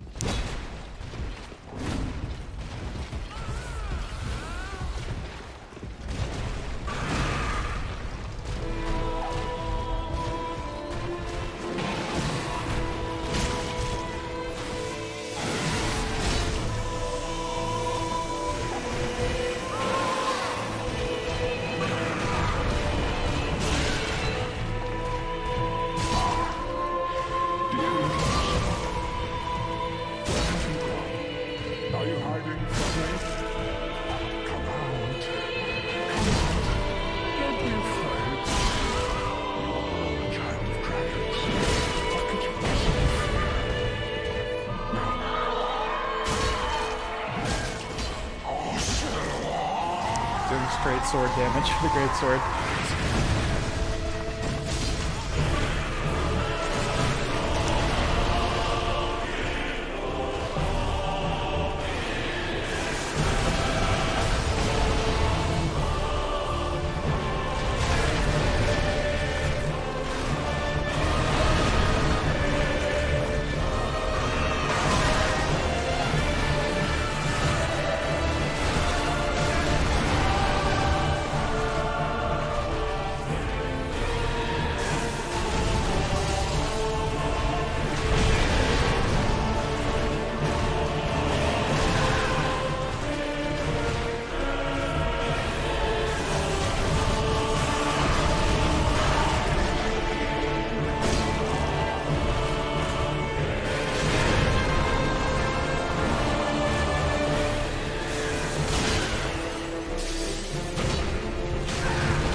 Close one. I did not think I was gonna have that when that second phase started, but hey, we got it. It's hitting like a truck.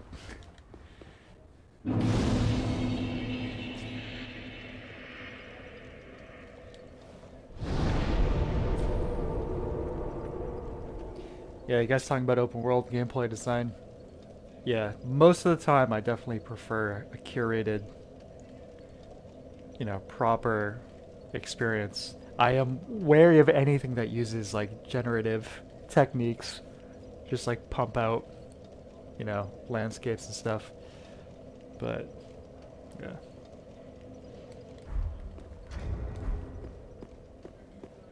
Let's head into the untended graves.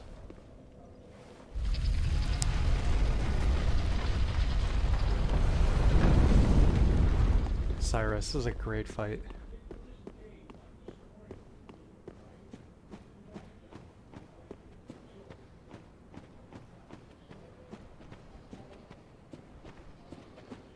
This one dragon looking for his pals. No, these are the same guys from, or at least the same lineage as the snake guys from Dark Souls 1, but trying to hide their identities a little bit. This is interesting too here. Oh, it's more visible from back here. It's like a bit in the ceiling that's just, yeah, pitch black right there. I wonder, is this a visual thing or just a little precursor to the Untended Graves, like abyss that we're about to enter here?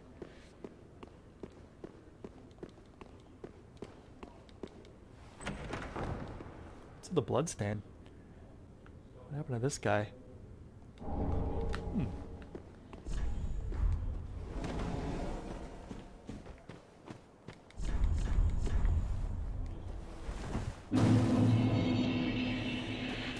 Let's cache those souls and we'll come back and take on Champion Gundyr. Another incredible boss fight of a game absolutely loaded with them. This game has a few whack ones like the Crystal Sage, but for the most part, beat for beat, I think this game probably has the best boss fights in the series. Oh. Of course. Well, very well.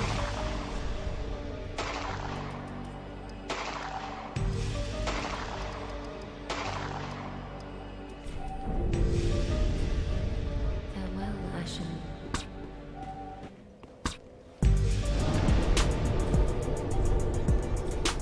Actually, before I do that, let me check a couple of other things here.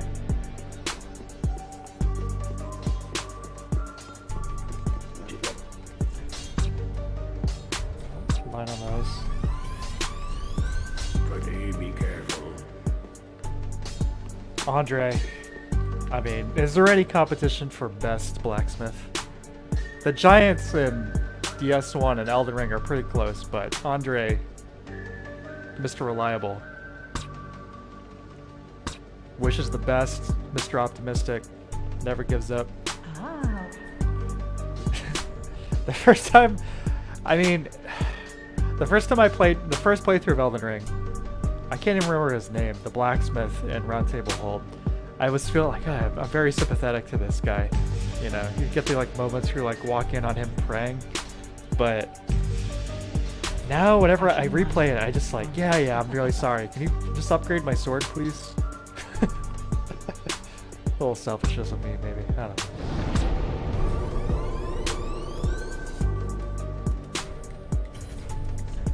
know. You only have to interact with them for a few specialty purposes.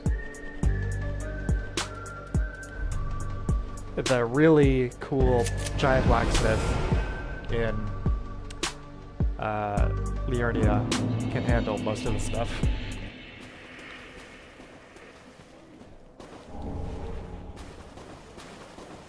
Hold on a sec.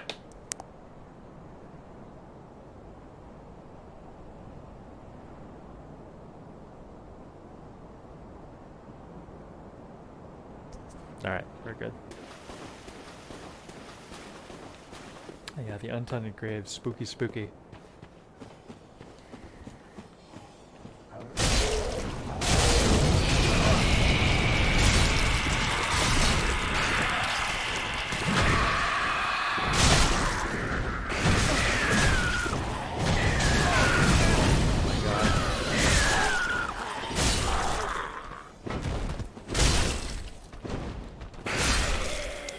It's one of those things I was kind of alluding to, talking about Elden Ring and then in the like video review, where you have a couple moments that are supposed to be these kind of like big surprises, like finding the physical Round Table Hold after, you know, visiting the spiritual one or whatever it is so many times. But again, both Dark Souls 3 here and Elden Ring, I mean not Elden Ring, Bloodborne, we already saw that. It's like, here's the example in Dark Souls 3. So I don't know.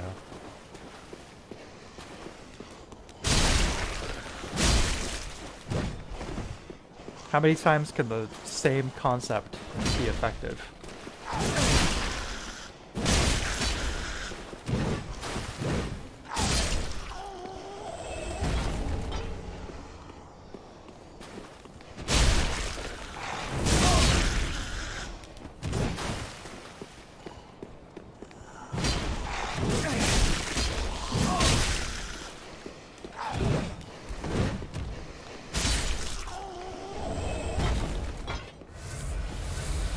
Already kind of low on Estus. Let's see how this goes. Actually, still got a ways to go. NPC invader incoming here. I don't think she's too bad. Cream Hill.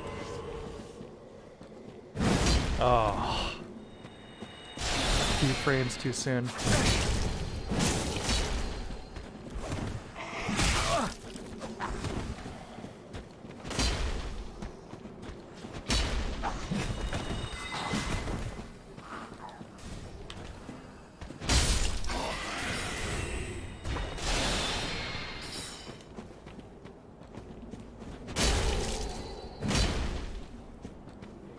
Pretty casual, huh?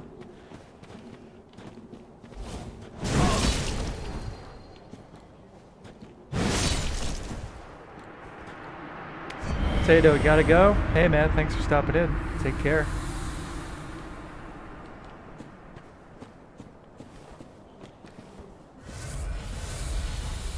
Yeah, I think I'll clear this out and then I'm gonna re-up and then rush to Ender.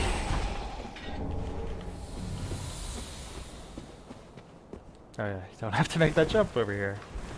My mistake. You know, I don't think I've ever seen that animation before. Getting backstabbed by one of these guys.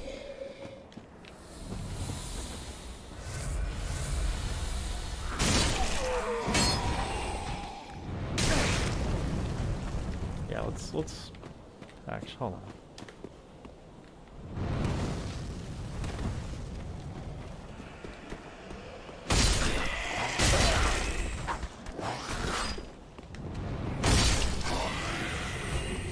Blocking these attacks with a little shield.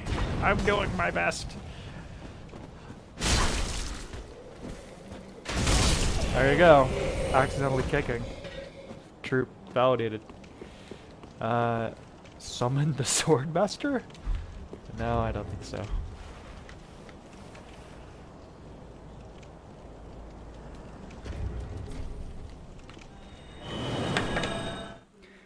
So I had the feeling that Miyazaki might be a one-trick pony for a while, but wait until his new game. Well, that was Sekiro, right? Wasn't he the sole director on Sekiro?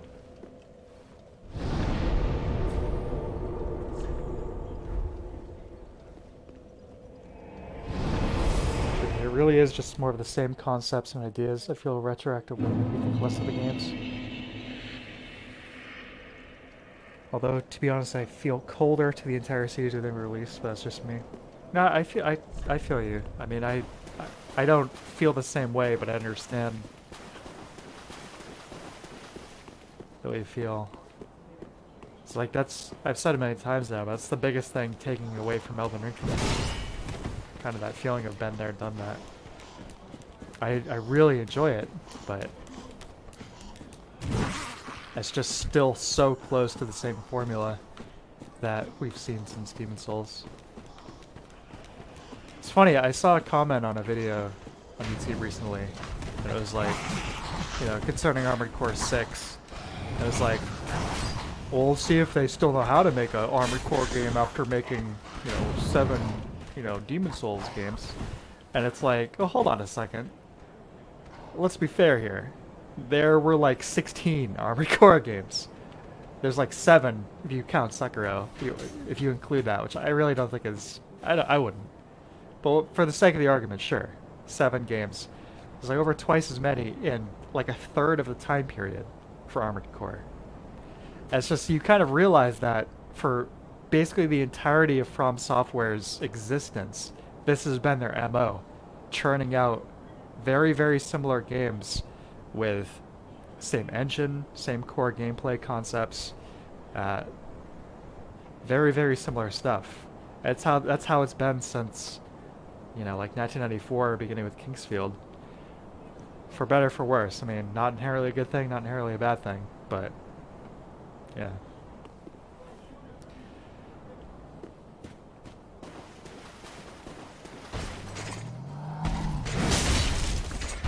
There we go, Champion Gundyr. Turn that tune up though.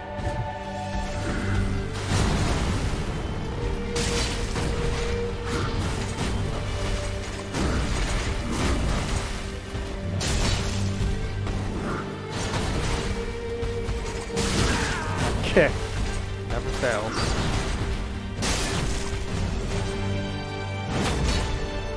Big damage.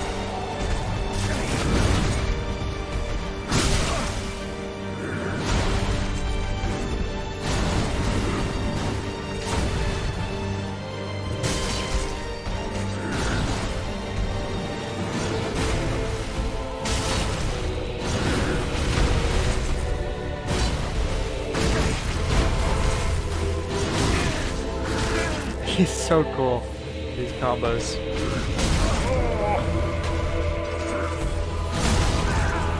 Alright. Surprised he hasn't put away the halberd yet.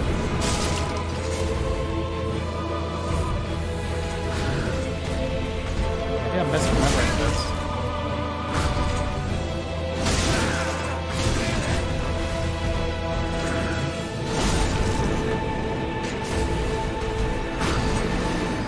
Not even mad about that. You deserve that win, Gundyr. Good for you. Good for you, buddy.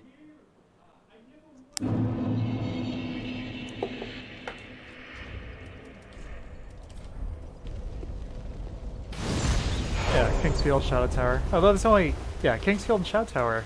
It's almost like Souls and Bloodborne. I mean, in more ways than one. Literally going from a medieval setting to something further along, not modern yet, but you have the implementation of firearms. But otherwise, same engine, same core gameplay concept for the most part.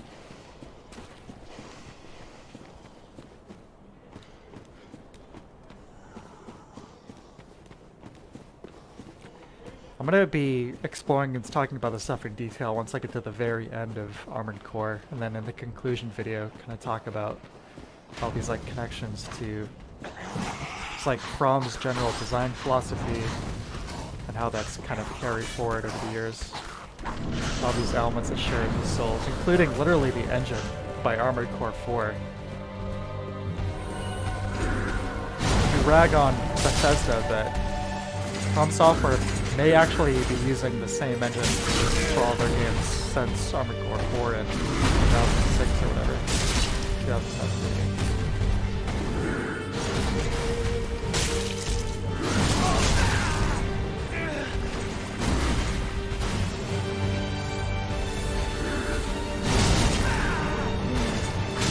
Questionable hitbox on that one.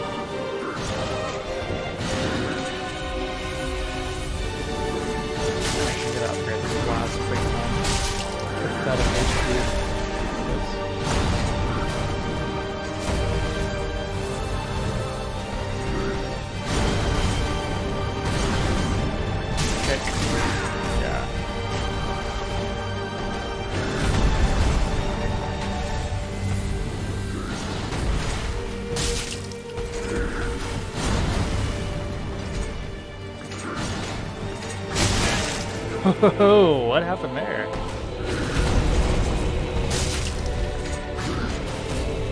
Something newer I've tried doing is kind of waiting on the recovery roll after getting knocked down like that in order to utilize the iframes.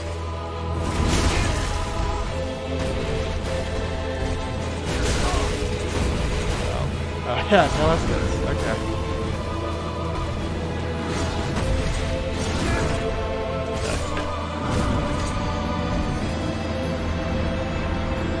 I'm gonna give it one more try for Gundyr, and then I'll head over to Irithyll if I don't get it.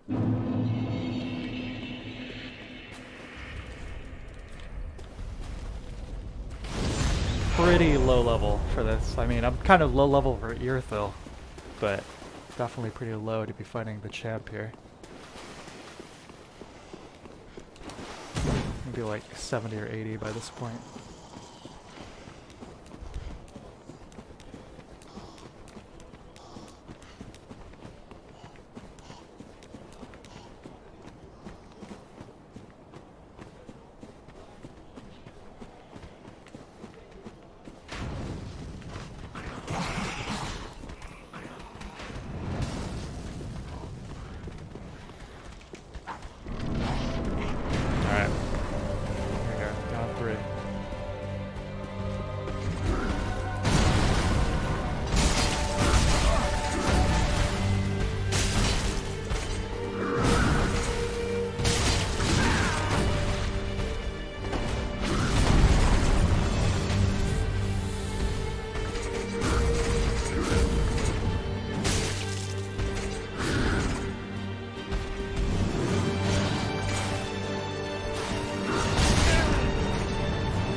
Try not to get kicked in the face challenge if possible.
It's not for Gundyr for now. I thought I had it for a minute there, but I might go one more try. I was so close. True, my favorite director is Ueda. Appreciate Ray Shakes of each new game. Ueda does take a while for the games. He's definitely one of my favorites too, but I will say, Last Guardian is basically a direct combo of Ico and Shadow of the Colossus. A partner system, and then a lot of just the mechanics of like climbing around on Colossi. It does feel like enough of its own thing, for sure, but it does feel slightly less original than the previous two. Oh my god. I'll save the Ember for phase 2 if I get that far. Never mind it's there before Mouse? Really? It's good. Gotta come here to get the one of the endings.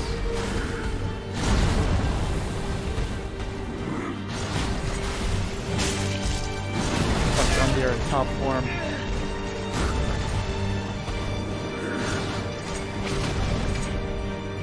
Kick him! Yeah, that'll do it.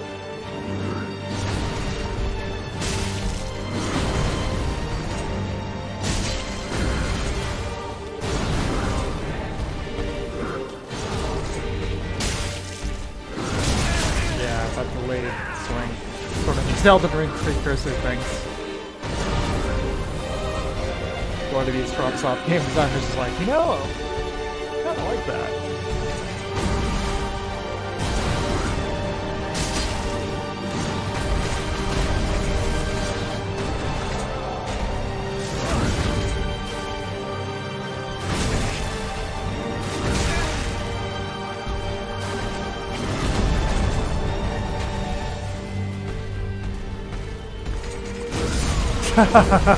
What? Even pop it off? One more try. So you didn't get the Ember off. That's not fair.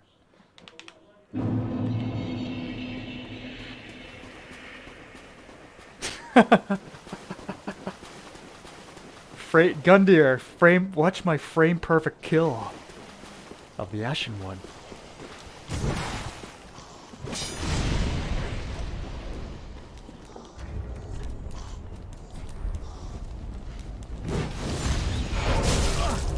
You son of a bitch.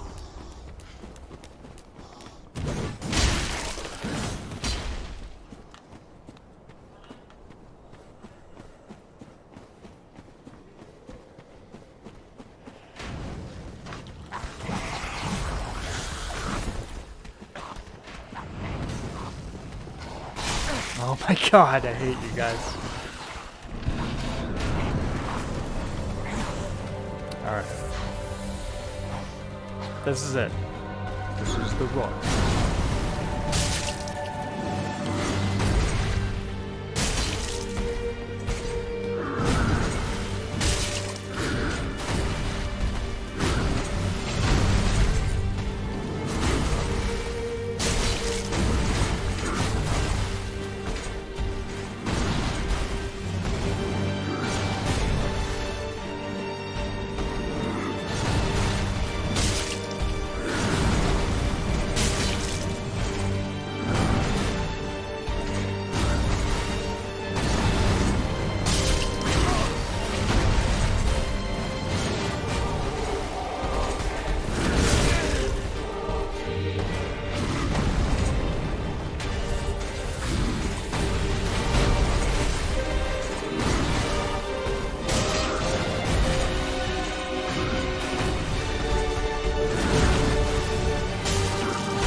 Why did I do that? Oh my god.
Yeah! Alright.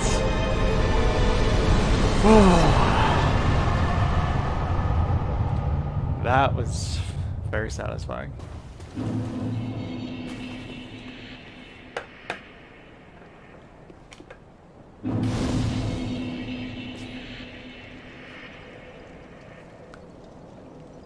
Whew. I feel like I need a cigarette after that one. Your main evolution series gradually increasing complexity of AI partners. Style as oppose. Yeah, oh, I mean, trust me, I'm not equivocating this to, or those games to something like this, which are like extremely iterative. Just saying, like, there's definitely a lot of DNA of those other ones. The eye blur thing looks cool in every game it's ever been in. Yes, indeed. Hey, after all, it's the name of this character. GG, thank you very much. Okay, so now, still light on large.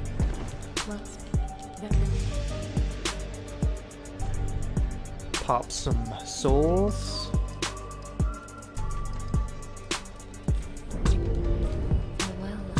I'm gonna take my last break of the evening, then we'll hit up Irithyll, and the goal is gonna be to wrap up tonight with the Pontiff.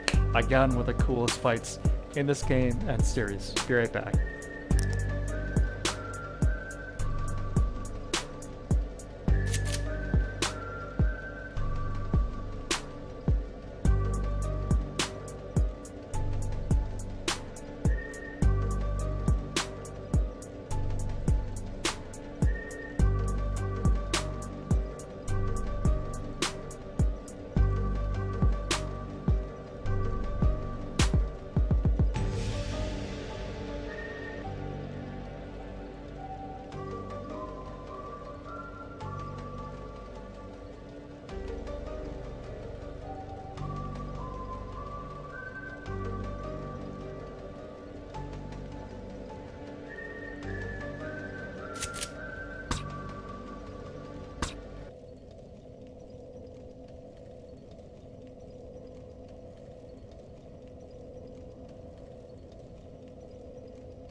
Okay, back.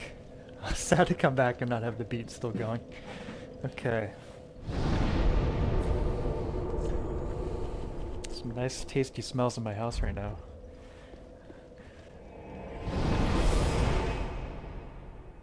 Some hash browns getting cooked out there. Oh boy. Pancakes. It's breakfast for dinner at High Def HQ.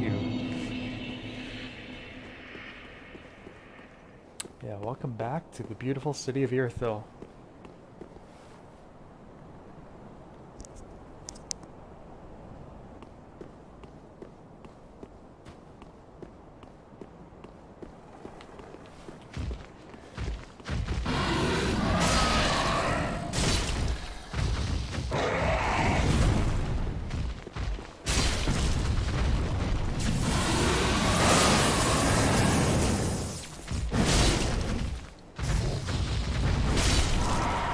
Mad Dog. Go Mets! Yeah. March Madness. There's some weird lore about the bridge thing. Uh-oh. Vessel! Well, it's one of Pontiff's beasts, so it might have been a human at some point. Other than that, I'm not sure. Yeah, definitely a corrupted human. Hey, we got an invasion. Sweet.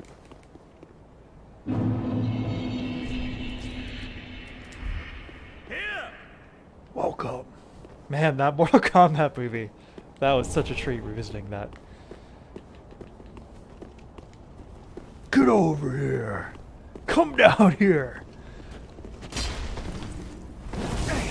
Got the DLC fists.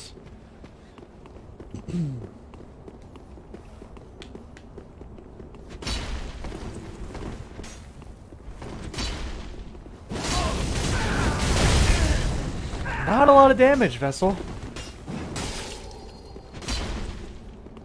Don't heal. Come on. 1 minute to win it.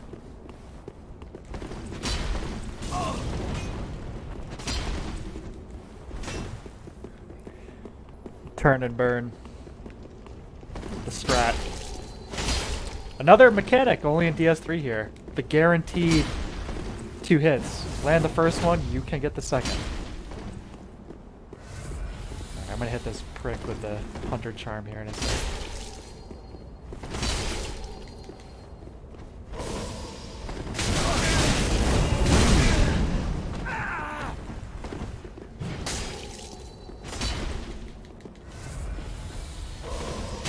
Or not.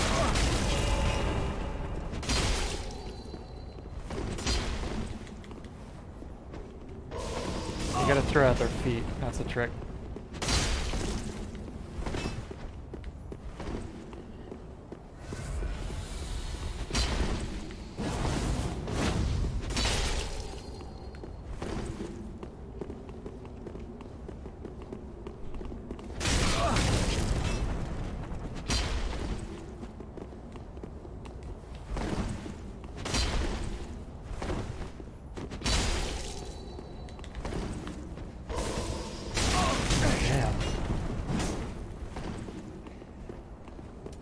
Oh, out of Estus, are we?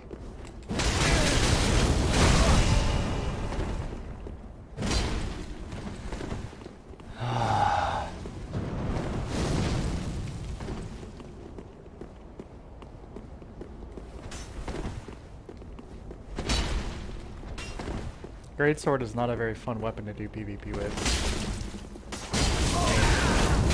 The smashing is fun, but mechanically it's not the funnest.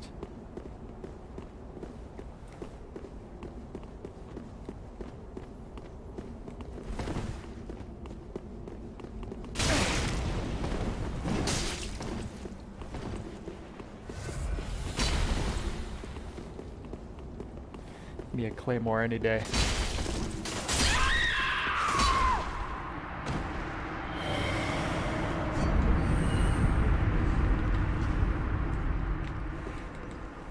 Yeah, that's super pretty weak.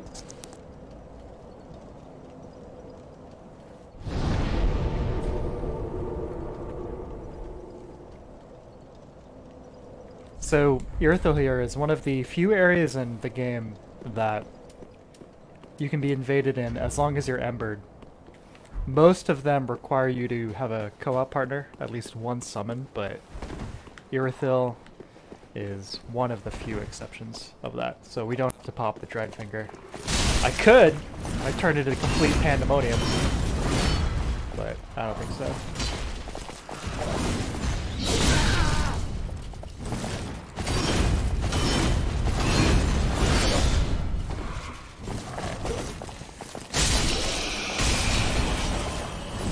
This guy used to be such a pain for me, but now... It's that Elden Ring effect. You're used to somebody like attempting to basically do a trapeze act, you know, just completely go insane with the acrobatics. Pretty reasonable back here in Dark Souls 3.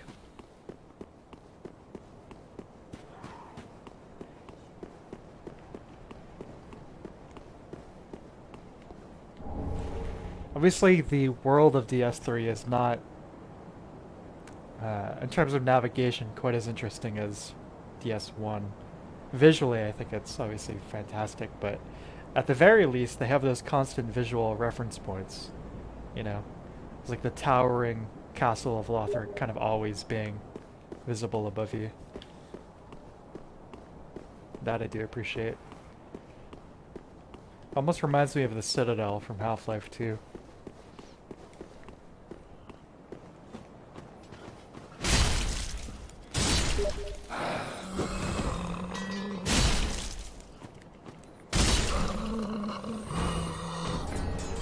Hold on one sec. My friend I keep mentioning who's playing Elden Ring is messaging me here on Steam, asking for tips for Godfrey's second phase.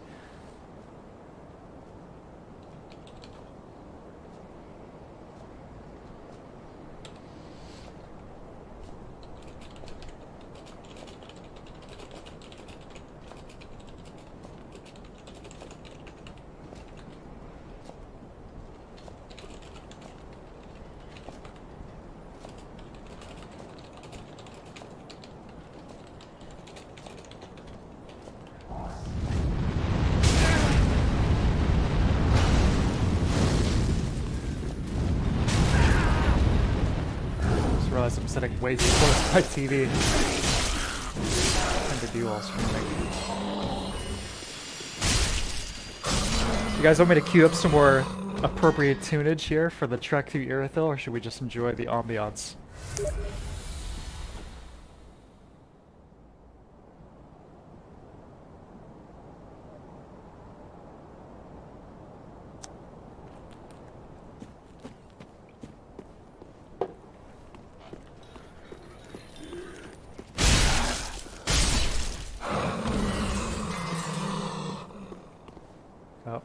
Now this is fine versus let's listen to some tunes. Well, I'll meet you guys 50-50. Yeah, play rock, paper, scissors, okay? On my count. Get your answer ready. Okay? But don't enter it until I say go. Okay? So ready? 3, 2, 1. Okay. This is true. Go. No, listen to me this time. Listen to me. I'm the mediator. Okay? Ready? On, go. 3, 2, 1, go.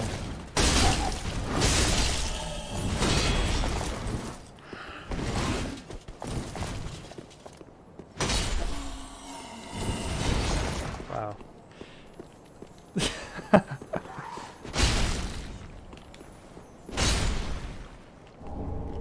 You boys ever played rock, paper, scissors before? Alright, Malice wins.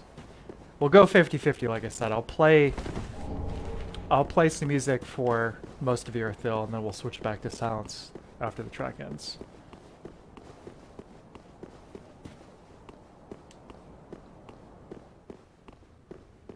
Another cool area here.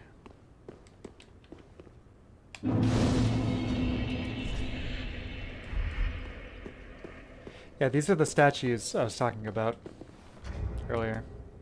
I think I mentioned these in that Dark Souls 1 video about the priests in the parish. Yeah, this is very tragic. This is This is some of the best environmental storytelling here. It's like obviously very, very young. Getting conscripted into service for these corrupt forces. Alright, let's find a track though. I think. Let's see. What would be appropriate?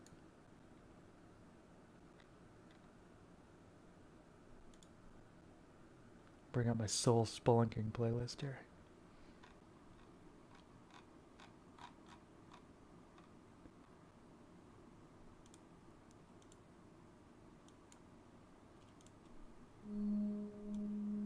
Yeah, there we go. That's good.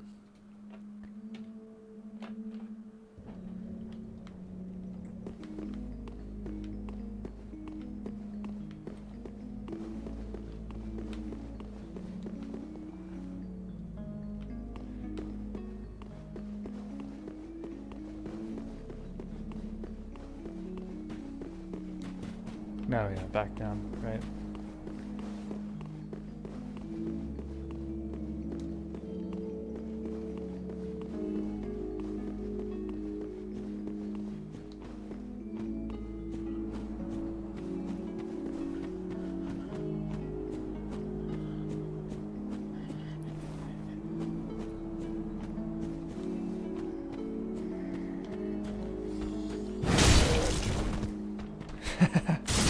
Yeah, music fully in the left channel, it's good. What's this from? This is from Duke Nukem 3D.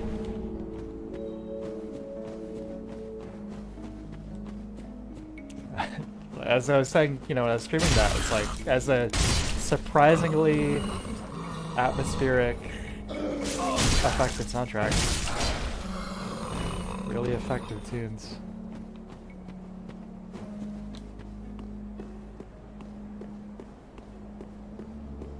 Yeah, Last Guess, exactly. It's got some really great music in there.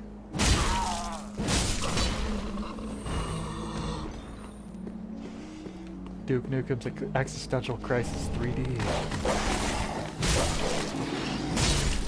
Who am I? Where am I going? And how did I get here, baby?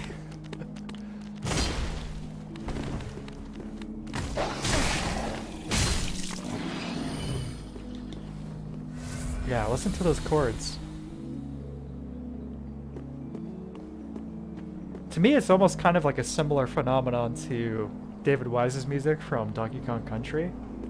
It's like, okay, Dave, we need a soundtrack for a game about a gorilla who's trying to get his bananas back from a crocodile. Oh, okay. And then same thing with Lee Jackson. Doing Duke 3D's music.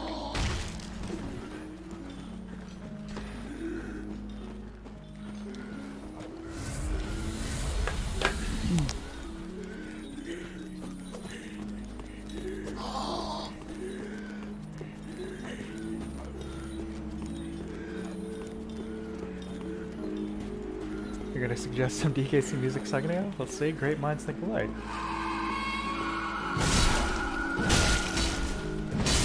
Yeah, I'll play that in a sec. Take these guys out. We'll play that DKC one snow theme, which is appropriately dark. Again, like one of these many themes from those games were like, Dave, this is pretty intense, man. This is pretty serious. But I wouldn't have it any other way. I love it.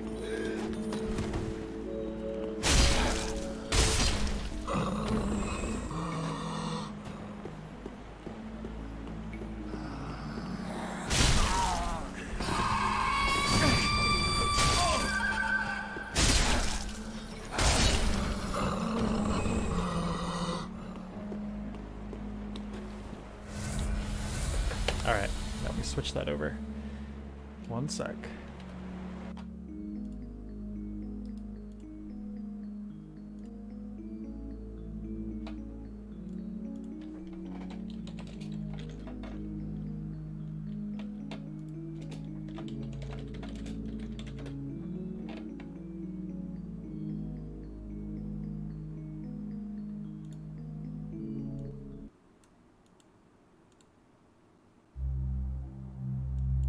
There we go.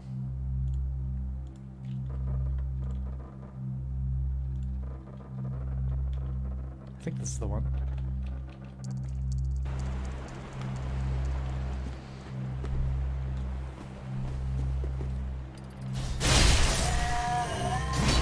Yeah. Perfect.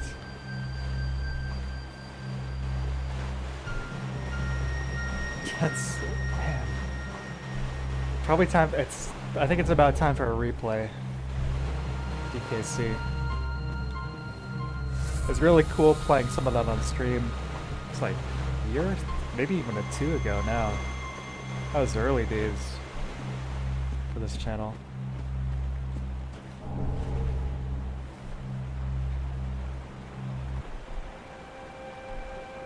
Those retro streams, just doing like those kinds of marathons, those are usually a lot of fun. Oh yeah, Tropical Freeze, you're right, I should play that first. Is the soundtrack this good though?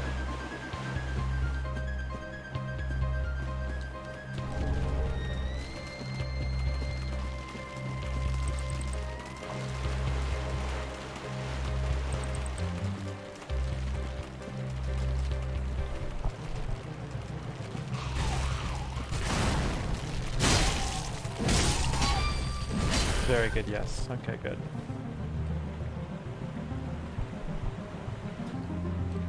This beautiful vista here. So good.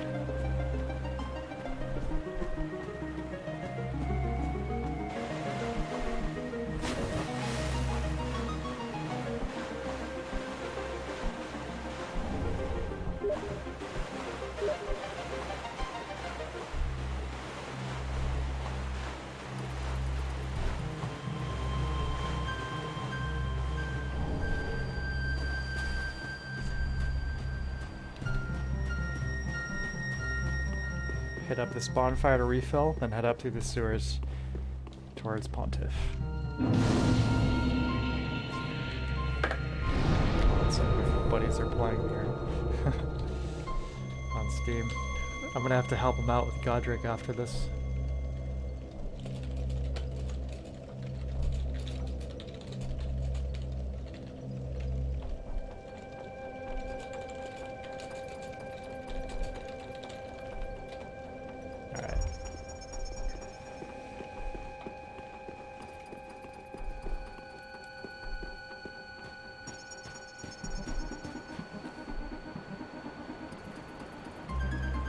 This is perfect.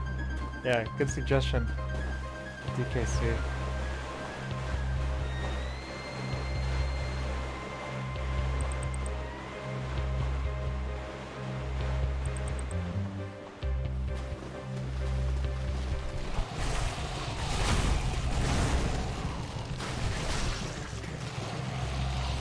You know what I'd really, really love would be one of the classic In Sim style games in this kind of setting. This kind of like very creative dark fantasy setting, but with a level of gameplay complexity that you'd find in, say, like Deus Ex or System Shock 2. Dishonored kind of scratches that itch, but not completely. Like, I want more mythology in that kind of thing.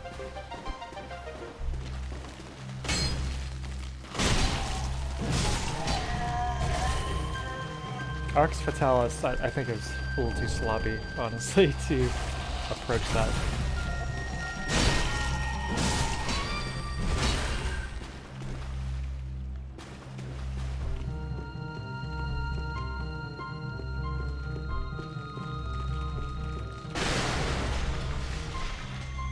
Oh, I hope I'm not breaking Patch's Sigmire quest here by going this far. It's okay if I am, but I kind of wanted to do that.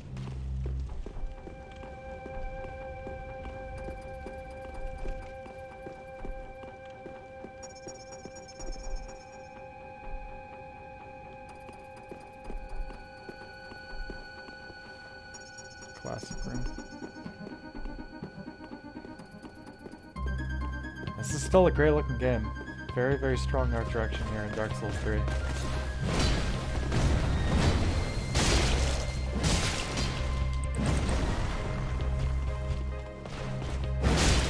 Yeah.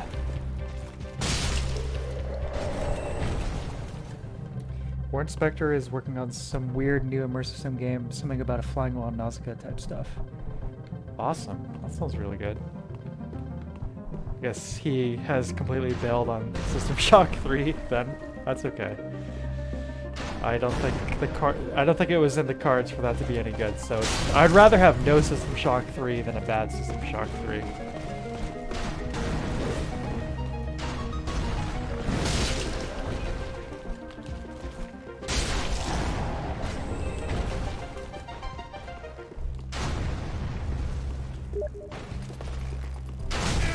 Whoops.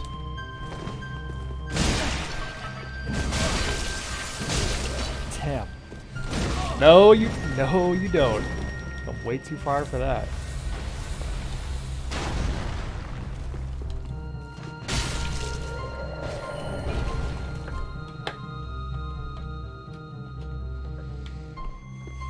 I just got this giant arrow piercing my torso. No big deal.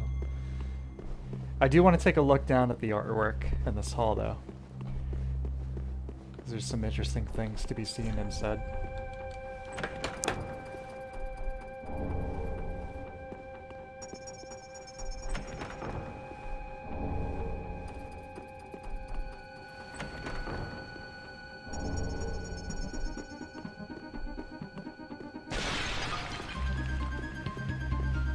Might rock Smo's hammer. This is a strength build after all.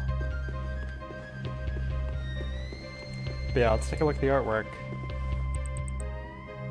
Guinevere, of course.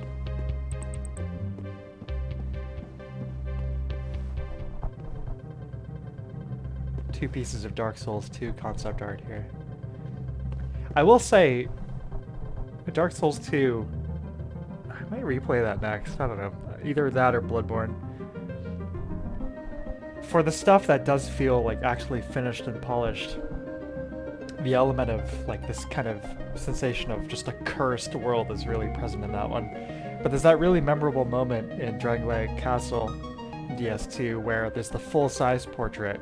You know, it's like a bigger version of this piece of art right here. Where if you stand too close to it and look at it, you actually become cursed. Pretty cool moment, pretty spooky. But there's a reference here to a lot of like classical Renaissance art. The way her hands are positioned is basically suggesting, or at least in those original paintings, was to suggest pregnancy. Which is like kind of like vaguely cradling the womb there. So some of those elements of the Dark Souls 2 plotline, yeah, kind of tie into that. It's kind of neat. I like it. But this piece of art over here is pretty funny. 'Cause, I mean, this is Dark Souls 3. I believe it's Dark Souls 3 concept art, but if you look closely, you can see the Elite Knight armor set right there. It's like, yeah, this is concept art, because you see a lot of that in there, where they include like a player model or something in the same scale to help communicate the size of the environment. The worst example of that is probably the paintings of the giants in Anor Londo in DS1. Where yeah, it's just like it's concept art of like the giant knights, and then in the corner you can see something slightly more elaborate than a stick figure, but pretty close. Anyway.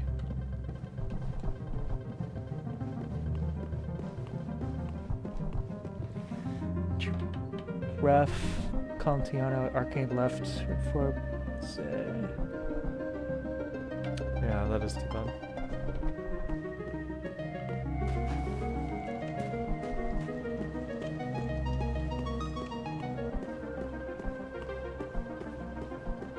To some extent, this area is kind of fulfilling the dream of getting to explore the streets of Anor Londo. I don't know if it's supposed to literally be...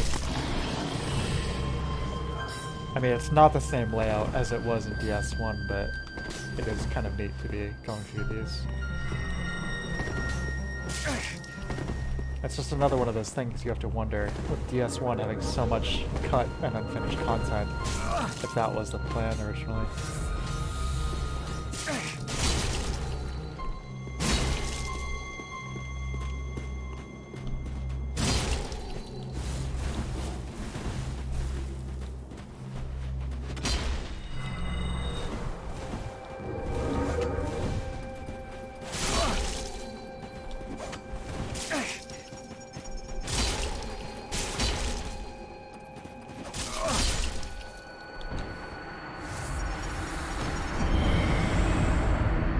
About ER seems like he's way more in-game stuff to paint over concept art.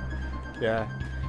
I do wonder sometimes with some of those art books, some of those pieces, it's like, was this really concept art, or did you generate this after the fact in order to kind of like fill more pages in an art book?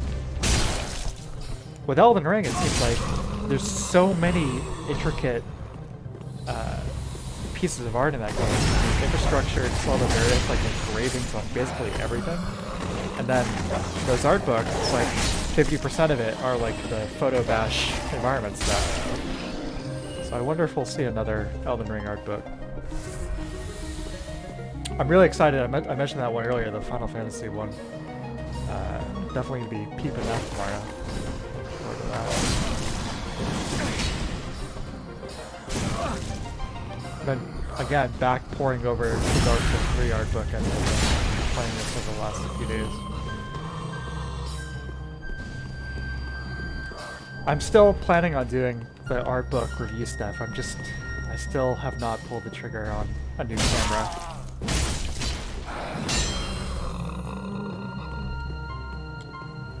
And I want it to be very, very high quality.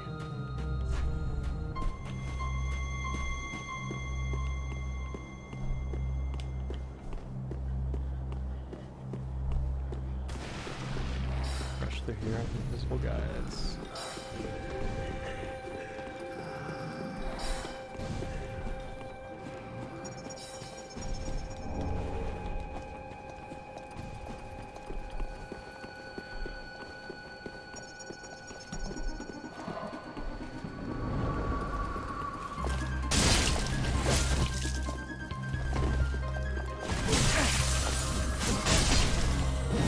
Imagine if I died there? Ooh. Yeah, don't jinx it.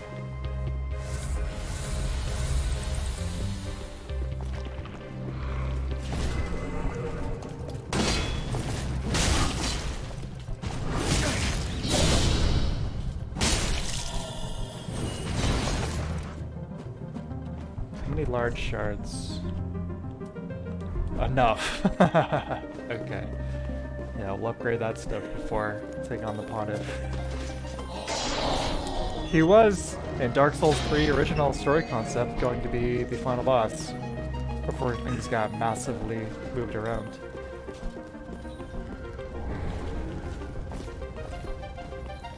Makes sense, he's a pretty villainous character. I mean, probably the most outwardly so in this series, where like most of the stuff tends to be dealt with in shades of gray. Sullivan is pretty evil. Yeah, pretty straightforward evil. I guess Aldrich is too. But at least he has some degree of reasonable motivation. Even if his methods are completely abominable. Well, farewell.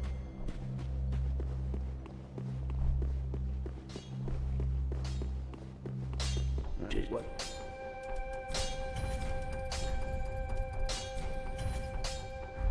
Project like that.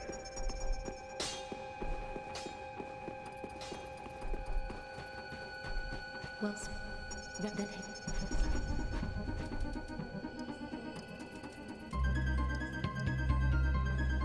It's like 40 soft cap in this one versus the 60 in Elden Ring. Yeah, pump the strength. Farewell,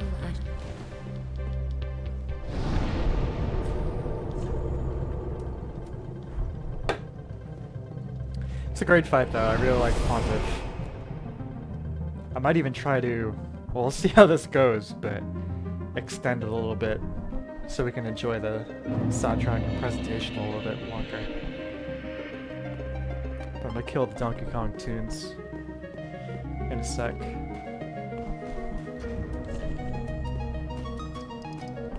As nice as they are.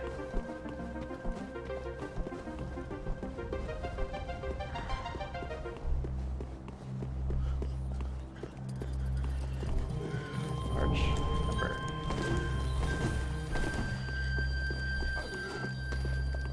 Okay, Pontiff, here we go.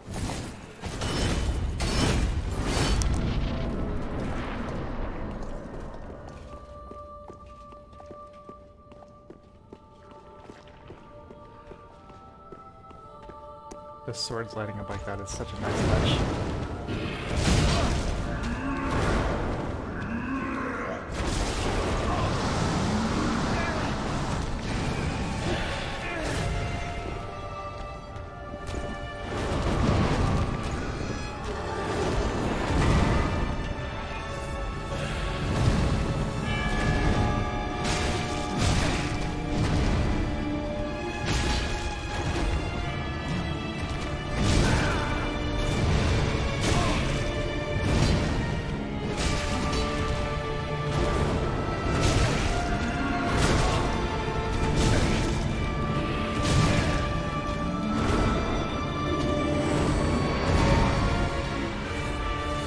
Got to actually upgrade the flask with the ashes.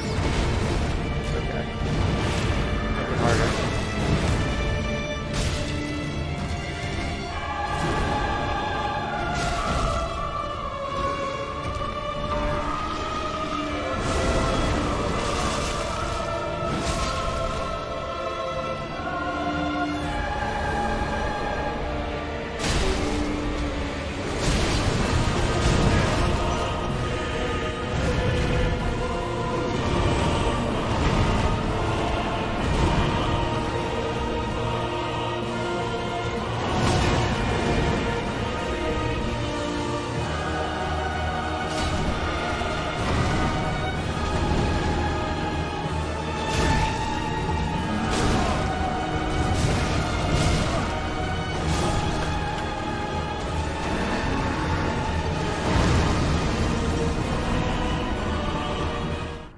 Yeah, not even mad.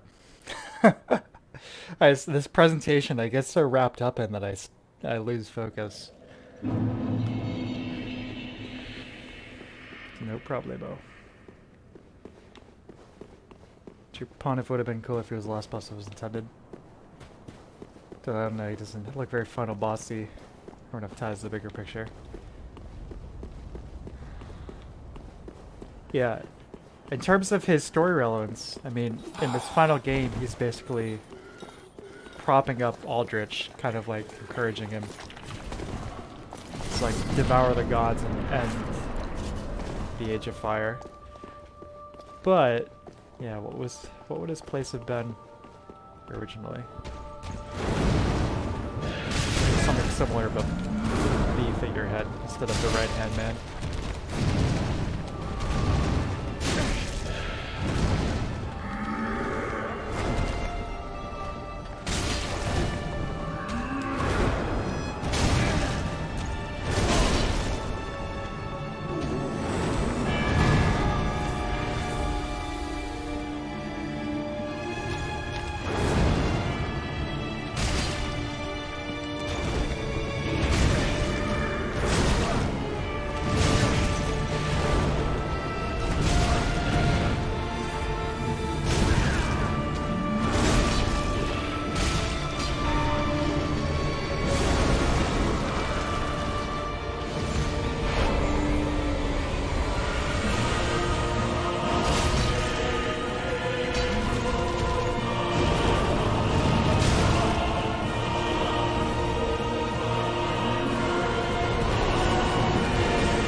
He's got so little HP, I'm really trying to stretch this out a little bit so I can hear this music.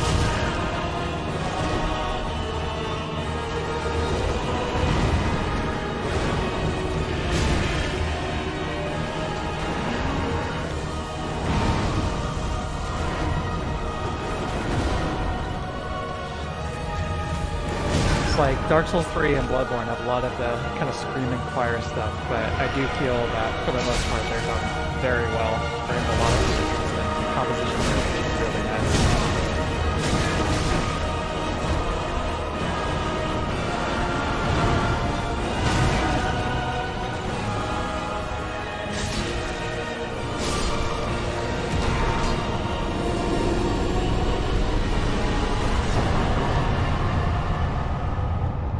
A little too easy though. Ultimately.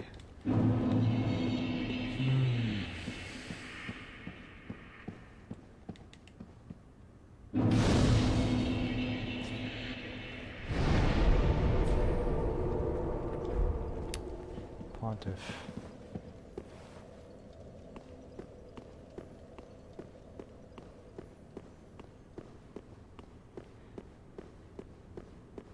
I guess it's kind of similar to the old Monk and Demon Souls in that...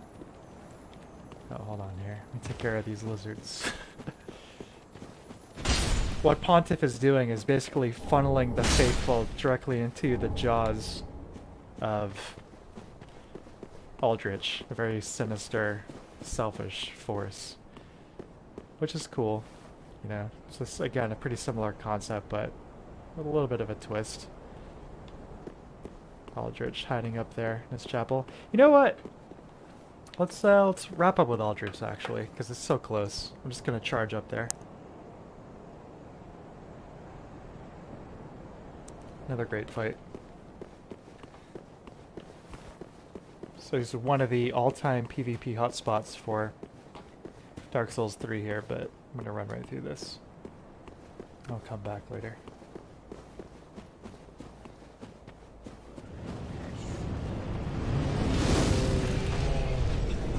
The boys. Trent Reznor with the dual spears there.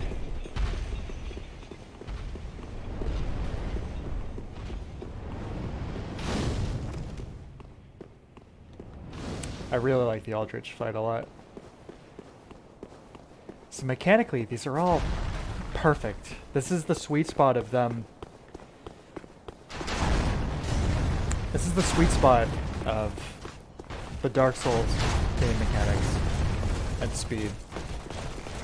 I remember when this came out, people were like, this is too fast.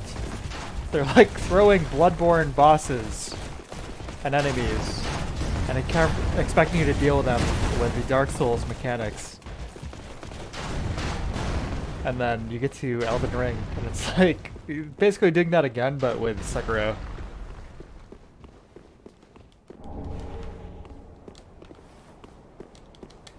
Which, again, I might have said this before, but I'm almost positive that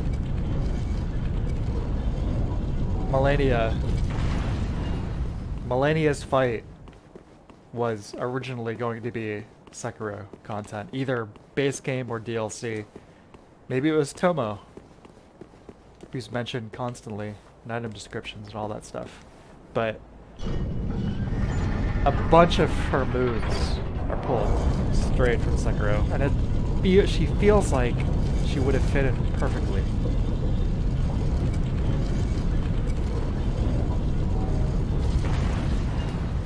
Anyway, what's done is done, and she's Elden Ring. Yeah, Anna Londa.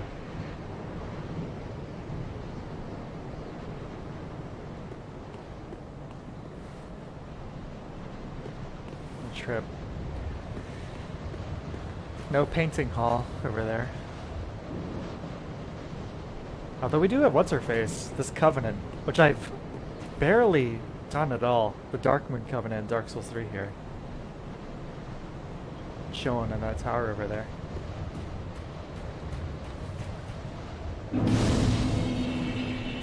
So I really struggled with Aldrich, but I kind of ended up loving it. Yeah, definitely. I think the Prince is one of my biggest filter. Yeah, they're tough too. So the only boss in this game that I don't really like is Crystal Sage. And it's not because it's bad, it's just because it feels kind of... It's not very inspired, you know? either mechanically or lore-wise. Sunray. Now we're doing this one solo. Actually, nah, I don't need the souls.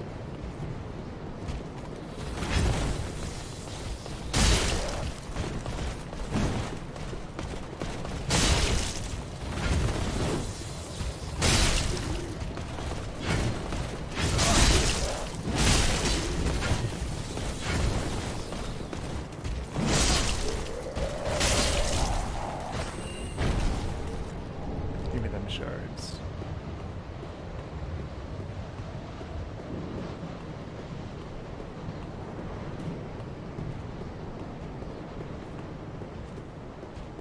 I remember when Dark Souls Remastered was announced and thinking that, oh, it must be From Software doing it.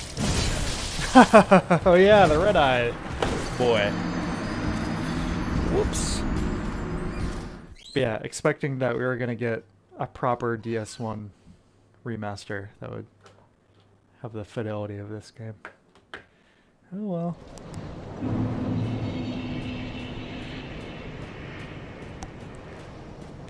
So I do think the lighting system in Dark Souls 1 is better than this game, but obviously model complexity and texture quality are a bit higher.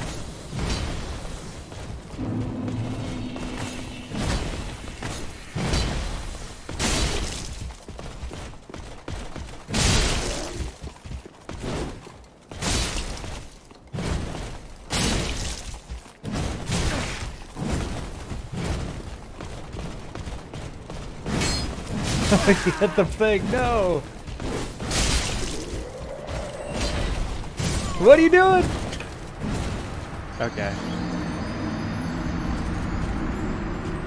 No more fooling around with the Silver Knights. We're just gonna run to Aldrich. No more fooling around, baby.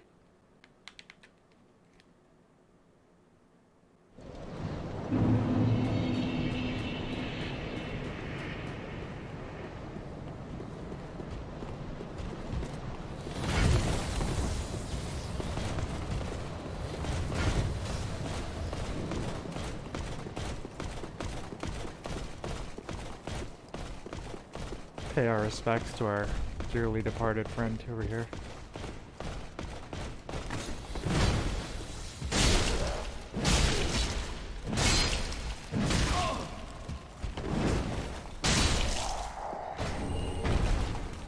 Poor giant. At least he died doing what he loved, right? It's that quote from Berserk everyone was spamming 24/7 after Mira died. Something like that. Rest in peace, big guy.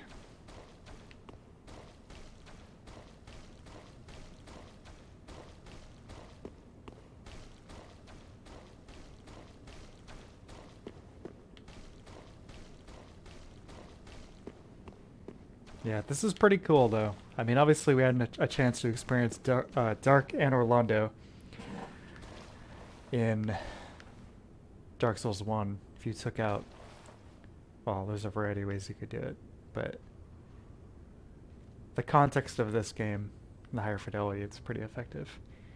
Troop, what quote were they spamming?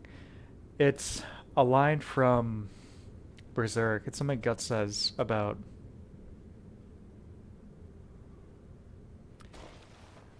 dying, doing what you lived for. I don't remember. Sorry. Something vaguely poetic about dying the way you lived, and this is the way you would have wanted it. Which I appreciate. A lot of these people, like, I appreciate and understand the sentiment, but I'm pretty sure Kentaro Miura did not want to die from a sudden, like, crazy heart attack or whatever. Anyway, let's take on Aldrich.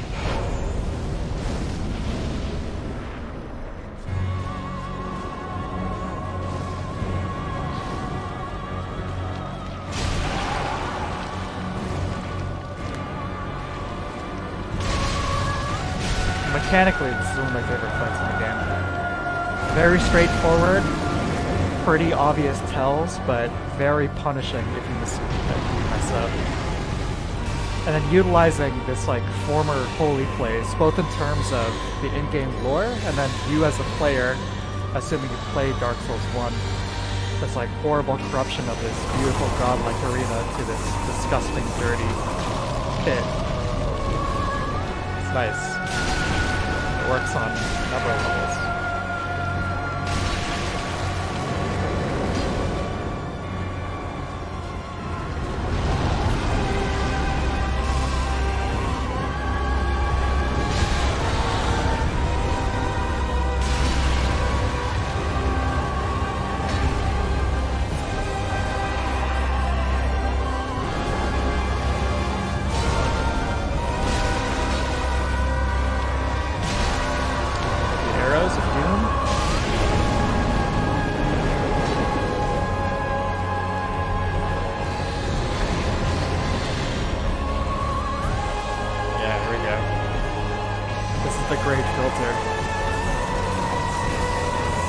Players who can't understand changing your direction at a 45-degree angle.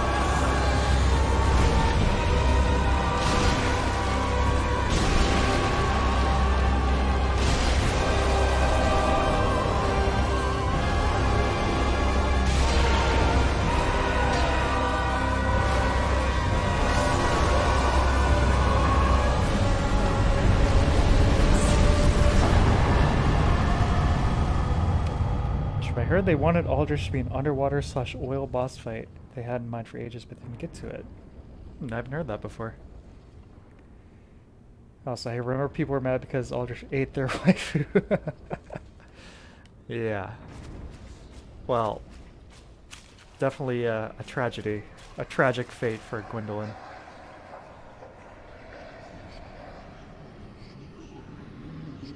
Need these sound effects?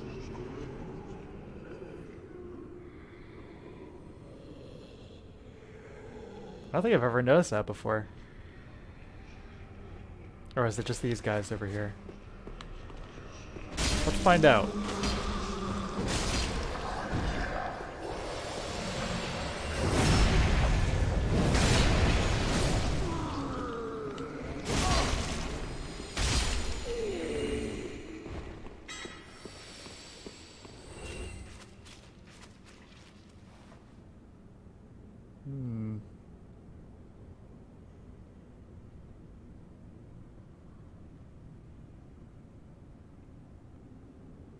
Yeah, I guess it was just those guys. That's too bad. I was thinking, maybe all of this, like, slop all over the floor is Aldrich's form. You know? We've killed, like, the activity center of his, like, this undefined mass. You know? Because this is basically all kind of Aldrich's body. You see all these skeletons underneath this. These are all things he's consumed. People. He's almost kind of like Nito in a way. It's kind of a visual similarity in some degree there.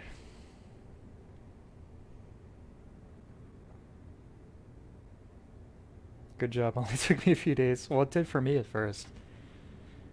So I've played this game many times. And we can safely blame any of my deaths tonight on whatever factors you want. Streaming. Playing Elden Ring for a few months. Whatever. Yeah, those sound effects. Yeah, I almost kind of wish they were. There is still some whispering. There is some whispering in here, though. Yeah, I mean, if you look at that texture literally on the floor here, that's Nito's texture. It's just applied all over the floor underneath this water alpha effect.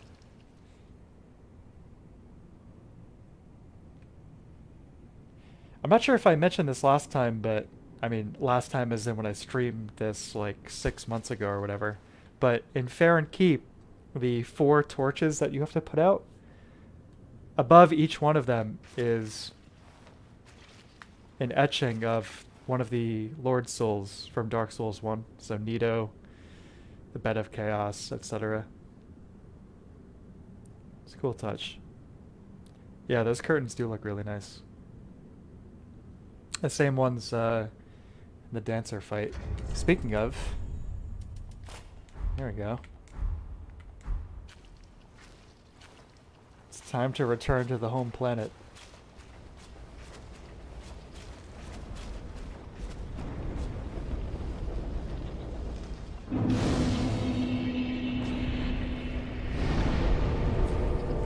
Oh, yeah, I forgot to mention this earlier because I was running up here. So there's the Gwyn statue here, and then a little bit earlier before his tomb. That's where you would fight Gwendolyn in Dark Souls 1. In Dark Souls 1, the statue of Gwyn is actually of his hollowed version. So he's got the kind of hollowed out eye sockets and like the really, you know, sunken cheekbones, whatever. But they've changed that here for Dark Souls 3, which I think is an appropriate change, where he actually looks like his normal kind of like godlike kingly self versus his hollow form. Because why would there be hollow statues of Gwyn in Orlando? So that's a bit of retconning I can get behind, I think. Not too many changes for Guinevere though.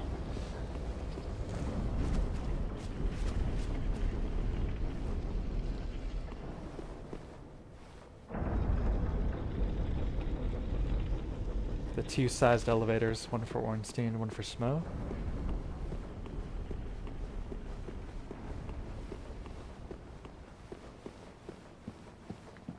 This room here. It's like Dark Souls 3 in a nutshell moments. Everything you remembered is dead and dying. Have a nice day. But yeah, that's gonna do it for me for this evening. I love Dark Souls 3. I mean, I love all these games, obviously. And it's been really fun playing this. I'm going to continue to play it. Maybe not on stream, but we'll see. You know, the masses are hungering for DKC Tropical Freeze. Maybe I'll play both. I might get to Ring City before I stream more Dark Souls 3. And just get all of the nice, awesome endgame stuff in one killer stream. We'll see, though. I'm gonna go eat some food because I'm really hungry, and I haven't eaten a meal since breakfast. So I'm very hungry, and I'm gonna go do that. But thanks everybody for tuning in. Always a pleasure, always a blast playing Souls games. I hope everyone has a great week. Make sure to watch that new Armored Core video if you haven't. And yeah, stay tuned. More good stuff coming, more good streams coming. Thanks everybody. Take care. Good night. Goodbye.